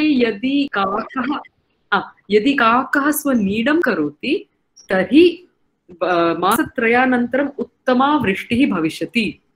यदि काकः शाखायाः बहिर्भागे नीडं करोति तर्हि वृष्टि अल्पा भविष्यति इति। प्रश्नः अस्ति, तेषां तु दृष्टेः ऑब्जर्वेशन् क्षमतां पश्यतु, किन्तु एतत् वयं नागरिकाः एतत् न जानीमः, किन्तु ग्रामीणः येषां जीवनं तत् विषये आधारितमस्ति सः जानाति। एण्ड् पुनः मुख्यप्रश्नः अस्ति यत् काकः कथं जानाति, मासत्रयानन्तरं कीदृशी वृष्टिर्भवति इति महान् प्रश्नः। काकः कथं जानितवान्? मनुष्य एव न जानाति श्वः कीदृशं मीटियोरालजिकल् सर्वे अपि विज्ञानम् उपयुज्य अपि पूर्णं वक्तुं न शक्नुवन्ति। काकः सुनिश्चितरूपेण वक्तुं शक्नोति, तस्य नीडं कुत्र करोति तदनुगुणं वृष्टिः अवगन्तुं शक्यते इति। बहु रुचिरं, बहु ज्ञानम् अस्ति अस्माकं प्रान्तीयस्थानेषु ग्रामेषु बहु ज्ञानं वर्तते। तद्वयं जानीमः प्रथमम्, अनन्तरं दूरं गच्छामः चेत् वरं स्यात् इति एकं मतं श्रीरविन्दनमतं। Thank you, ma'am. One last question by Adarsh Kumar ji. Long time say he has kept his hand up. Yeah. All others will take the questions from chat. Yeah. नमो नमः महोदय। मम एक प्रश्नमस्ति। यथा वयं जानीमः यत् संस्कृतम् एका समृद्धा भाषा अस्ति, अस्या निकटे तु बहु विशिष्टं व्याकरणम् अस्ति। किन्तु महोदय अद्य विश्वस्य सर्वाभिः भाषाभिः अनुवादं भवितुं शक्यते, यथा हिंदी भाषायातः अंग्रेजी भाषायां बहवः ट्रान्स्लेटर् ऐप् च सन्ति, किन्तु संस्कृत भाषायाः ट्रान्स्लेटर् नास्ति। कथं नास्ति अहं ज्ञातुम् इच्छामि। यदा ट्रान्स्लेटर् भविष्यति तदा संस्कृतं पठनाय अति सहायतां भविष्यति। तो ट्रांसलेटर कथं नास्ति ये हम जानना चाहते हैं। I want to know. अस्तु तर्हि एकं तु अस्ति, यतः अहम् अत्र प्रौद्योगिकी अस्माकं भारतीय प्रौद्योगिकी संस्थायाम् IIT मध्ये अस्मि, अहं जानामि यत् एतादृशप्रयत्नाः प्रचलन्ति, एवं नास्ति यत् नास्ति, किन्तु मुख्यमस्ति यत् अस्माकं सङ्गणकद्वारा यदा भाषायाः अनुवादः क्रियते तदा सङ्गणके एव विशालः शब्दभण्डारः वाक्यभण्डारः आवश्यकः अस्ति। गूगल स्मार्ट गूगल किं करोति या आर्टिफिशियल इंटेलिजेंस किं करोति, यद् प्रयोग यावान् प्रयोगः जायते तथा तथा तत् इतोपि चतुरः भवति। अन्तर्जालः चातुर्यम् अस्माकं प्रयोगानुसारम् एव वर्धमानम् अस्ति। तर्हि अद्य एव भवन्तः द्रष्टुं शक्नुवन्ति यत् यदा संस्कृतशब्दम् उट्टङ्कयन्ति इदानीं यद् आप्शन्स् भवति इतोपि बुद्धिमन्तः भवन्ति। पूर्वं तथा नासीत्, सर्वमपि उट्टङ्कनीयम् आसीत्, किन्तु अद्य Gboard गूगल बोर्ड मध्ये कुर्वन्ति चेत् एक अक्षरद्वयं कुर्वन्ति चेत् तद् तृतीय अक्षरद्वयं अवशिष्टं सः तत्र उपस्थापयति। तर्हि एवमेव कृत्वा प्रयत्नाः प्रचलन्ति यत् मूलशब्दभण्डारः वाक्यभण्डारः अधिक आवश्यकः। तर्हि अहं जानामि अस्माकम् IIT अध्यापकानाम् एक समूहः अस्ति, समर्पणम् इति। एतद् अन्यः एक मुख्यविषयः अस्ति। समर्पणम् इति एका संस्था अस्ति। संस्था नाम एकः गणः अस्ति, अस्माकमेव गणः अस्ति। तत्र वयं प्रोत्साहनं कुर्मः ये गवेषणां कार्यं कुर्वन्ति, यथा संस्कृतभारती तेलंगाना, भवन्तः यदि प्रत्येक शतवाक्यानां सञ्चयं कृत्वा तत्र प्रेषयन्ति चेत् तत्र एकः गणः अस्ति ये तादृशम् एकं प्रयत्नं कुर्वन्ति। किन्तु वाक्यभण्डारः आवश्यकः अस्ति, वाक्यमहाभण्डारस्य आवश्यकः अस्ति। तादृशभण्डारः मिलति चेदेव अनुवादः सरलतरः भवेत्। तो किं भवत्याः निकटे भण्डारं नास्ति वा? भण्डारः कुत्र अस्ति? अस्माभिः रचनीयः अस्ति। शब्दभण्डारस्य रचना नाम ऑनलाइन रचना करणीया, कारणं केनापि तत् टङ्कनीयं वर्तते, अवगच्छति? वयं किं बाबा डिक्षनरी शब्दभण्डार पश्यतु, संस्कृतस्य तु समस्या अस्ति न व्याकरणे। यदि हस्तेन इति अहं शब्दकोशे पश्यामि न मिलति। हस्तेन इति पदस्य अर्थं ज्ञातुं प्रयोगशाली यः प्रयोगं करोति तेन ज्ञातव्यम् अस्ति यत् हस्तेन हस्तपदात् आगच्छति, गत्वा हस्तपदं पश्यति चेदेव हस्तेन इति अर्थस्य बोधः भवति। संस्कृतस्य किं वदामः, सङ्गणके आनयनार्थं तत्र अधिक प्रयोगः भवति चेदेव तत् स्वयं तत्र विश्लेषणं कृत्वा इतोपि संस्कृतचतुरः भवति। सर्वे कथयन्ति यत् संस्कृतमेव शृङ्गणकाय अति सरला भाषा अस्ति। नैव तत् नाम संस्कृतं कथं सरलम् अस्ति नाम, यदि वयम् एकं संस्कृतं वाक्यं वदामः प्रत्येकशब्दविभक्तिकारणात् सुस्पष्टं वर्तते, तस्य अन्यैः शब्दैः सम्पर्कः स्पष्टः अस्ति। यथा अहं हस्तेन खादामि, आङ्ग्लभाषायाम् I eat with my hand, अहं हैंड एव वदामि चेत् कंप्यूटर न जानाति, with hand, to hand, for hand इति न जानाति। किन्तु अहं यदा हस्तेन कथयामि साक्षात् तत्र कंप्यूटर जानाति इन्स्ट्रुमेंट। तर्हि विश्लेषणार्थं सङ्गणकस्य कृते संस्कृतं सुलभमस्ति विश्लेषणार्थं। किन्तु इदानीम् अहं यदि अहं खग इति पदस्य उपयोगं करोमि, इदानीं खगः तत्र प्लैनेट अस्ति वा, खगः तत्र पक्षी अस्ति वा, खगः तत्र मेघः अस्ति वा, खगः अन्यत् किमस्ति, तत् कंप्यूटर न जानाति। कारणं संस्कृतस्य शब्दः तु विवरणात्मकः अस्ति, न तु स्थायी एकमेव शब्दस्य एकः एव अर्थः। तर्हि तादृशम् इंटेलिजेंस मस्तिष्कस्य एव भवति। एतावता सन्दर्भम् अवगत्य तस्य प्रयोगम् अवगन्तुं सामर्थ्यम् एतावता मस्तिष्कस्य एव मनुष्यमस्तिष्कस्य एव अस्ति। यन्त्रं यथा यथा अधिकचतुरः भवति तथा तथा चतुरः कथं भवति वयं यावत् प्रवेशयामः। सङ्गणक बोरोड् इंटेलिजेन्स् अस्ति, तद् अस्माभिः अवगन्तव्यम्। अधिकम् दद्मश्चेत् तस्य इतोपि वर्धनं भवति। अतः अस्माभिः संस्कृतज्ञैः तत्र प्रवेशनीयम् अस्ति। अस्माभिः संस्कृतज्ञैः अधिकं संस्कृतेन लेखनीयम् अस्ति, इंटरनेट् मध्ये लेखनीयम् अस्ति, तदा सः तथा धृत्वा किञ्चित् कर्तुं शक्नुयात्। तर्हि संस्कृत सुनामी आवश्यकम् अस्ति अन्तर्जाले, तदानीं शीघ्रतरं भवति अनुवादकः, संस्कृतानुवादकः।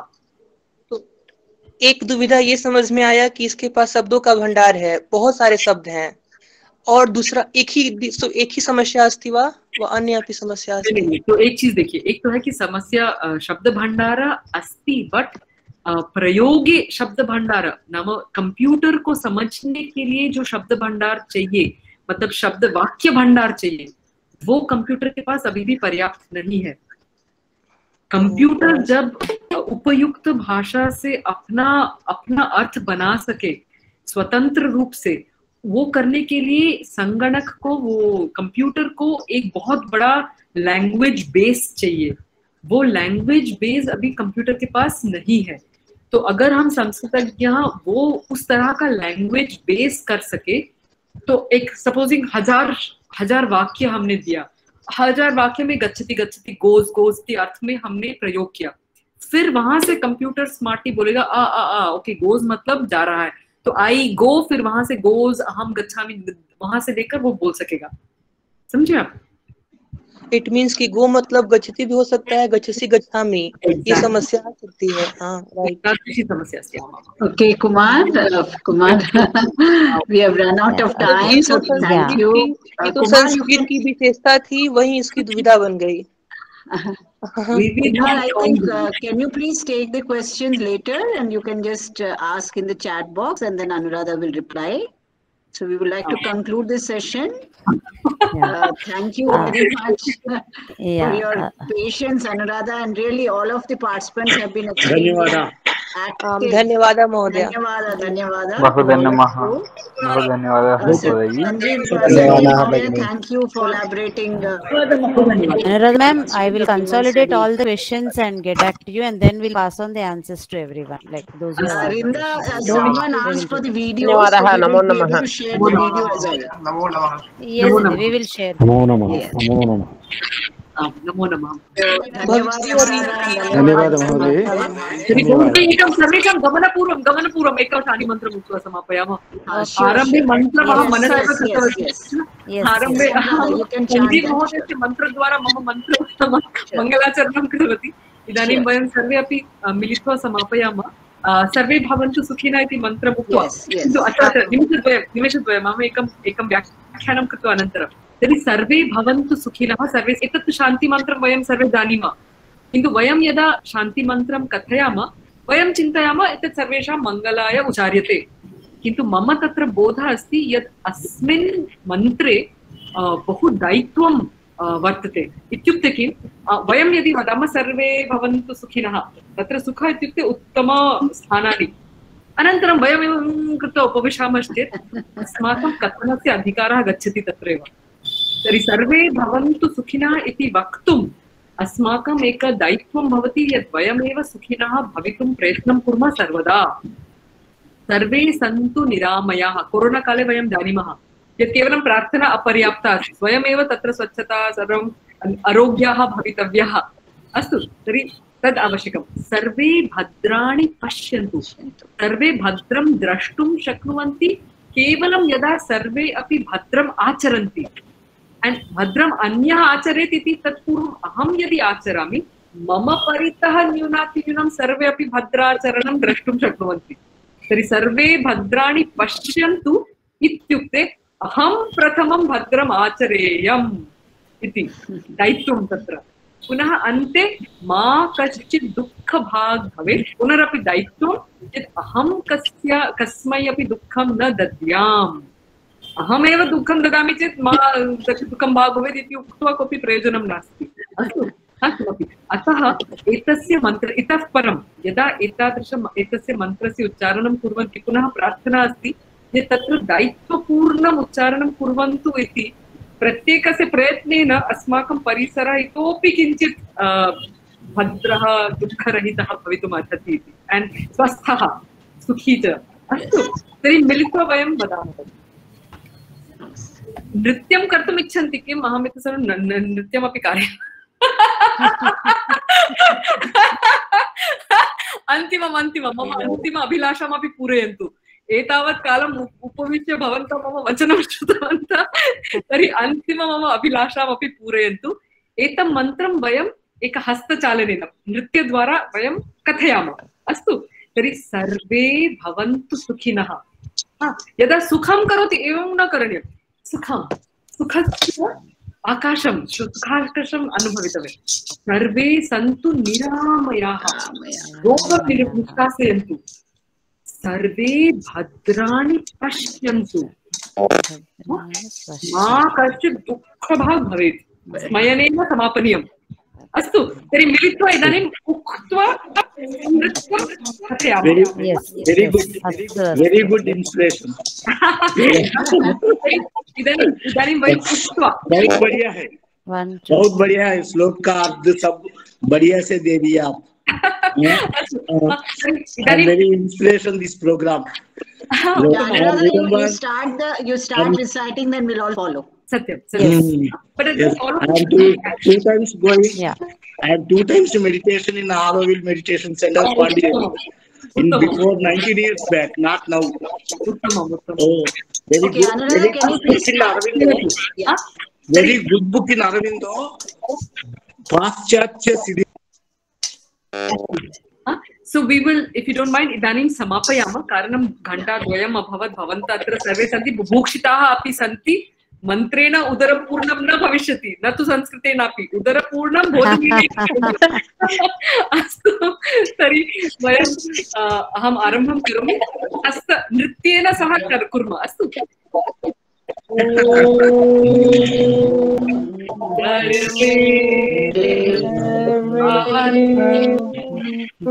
सुखिनः सर्वे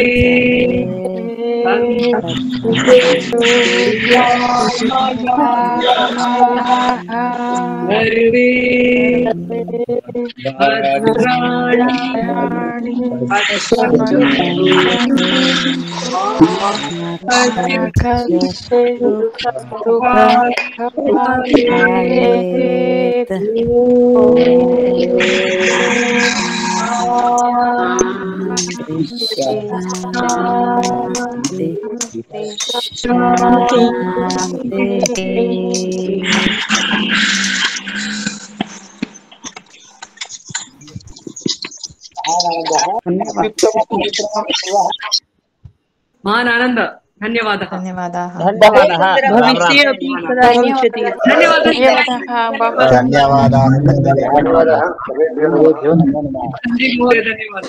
भविष्ये कदा भविष्यति। भवति शीघ्रमेव। अहं प्रतीक्षा करिष्यामि। सम्यक् महोदय, बहु धन्यवादः। हृदयेन धन्यवादः। बहु धन्यवादः। शुभं संस्कृतं तु पठन्ति एव, अन्यान् एकं तु अवश्यं पाठयतु। जयतु संस्कृतं, जय भारतम्। महोदय, यदा कदापि अवकाशः भवति चेत् अरविन्दो इंटरनेशनल स्कूल आगच्छतु इति मम प्रार्थना। हैदराबाद नगरे अस्माकं छात्रां निर्देशं करोतु इति दिशानिर्देशं अवश्यं। महान् सन्तोषः। अस्तु, समापयामः। धन्यवादः। विरमामः। नमस्ते। नमो नमः।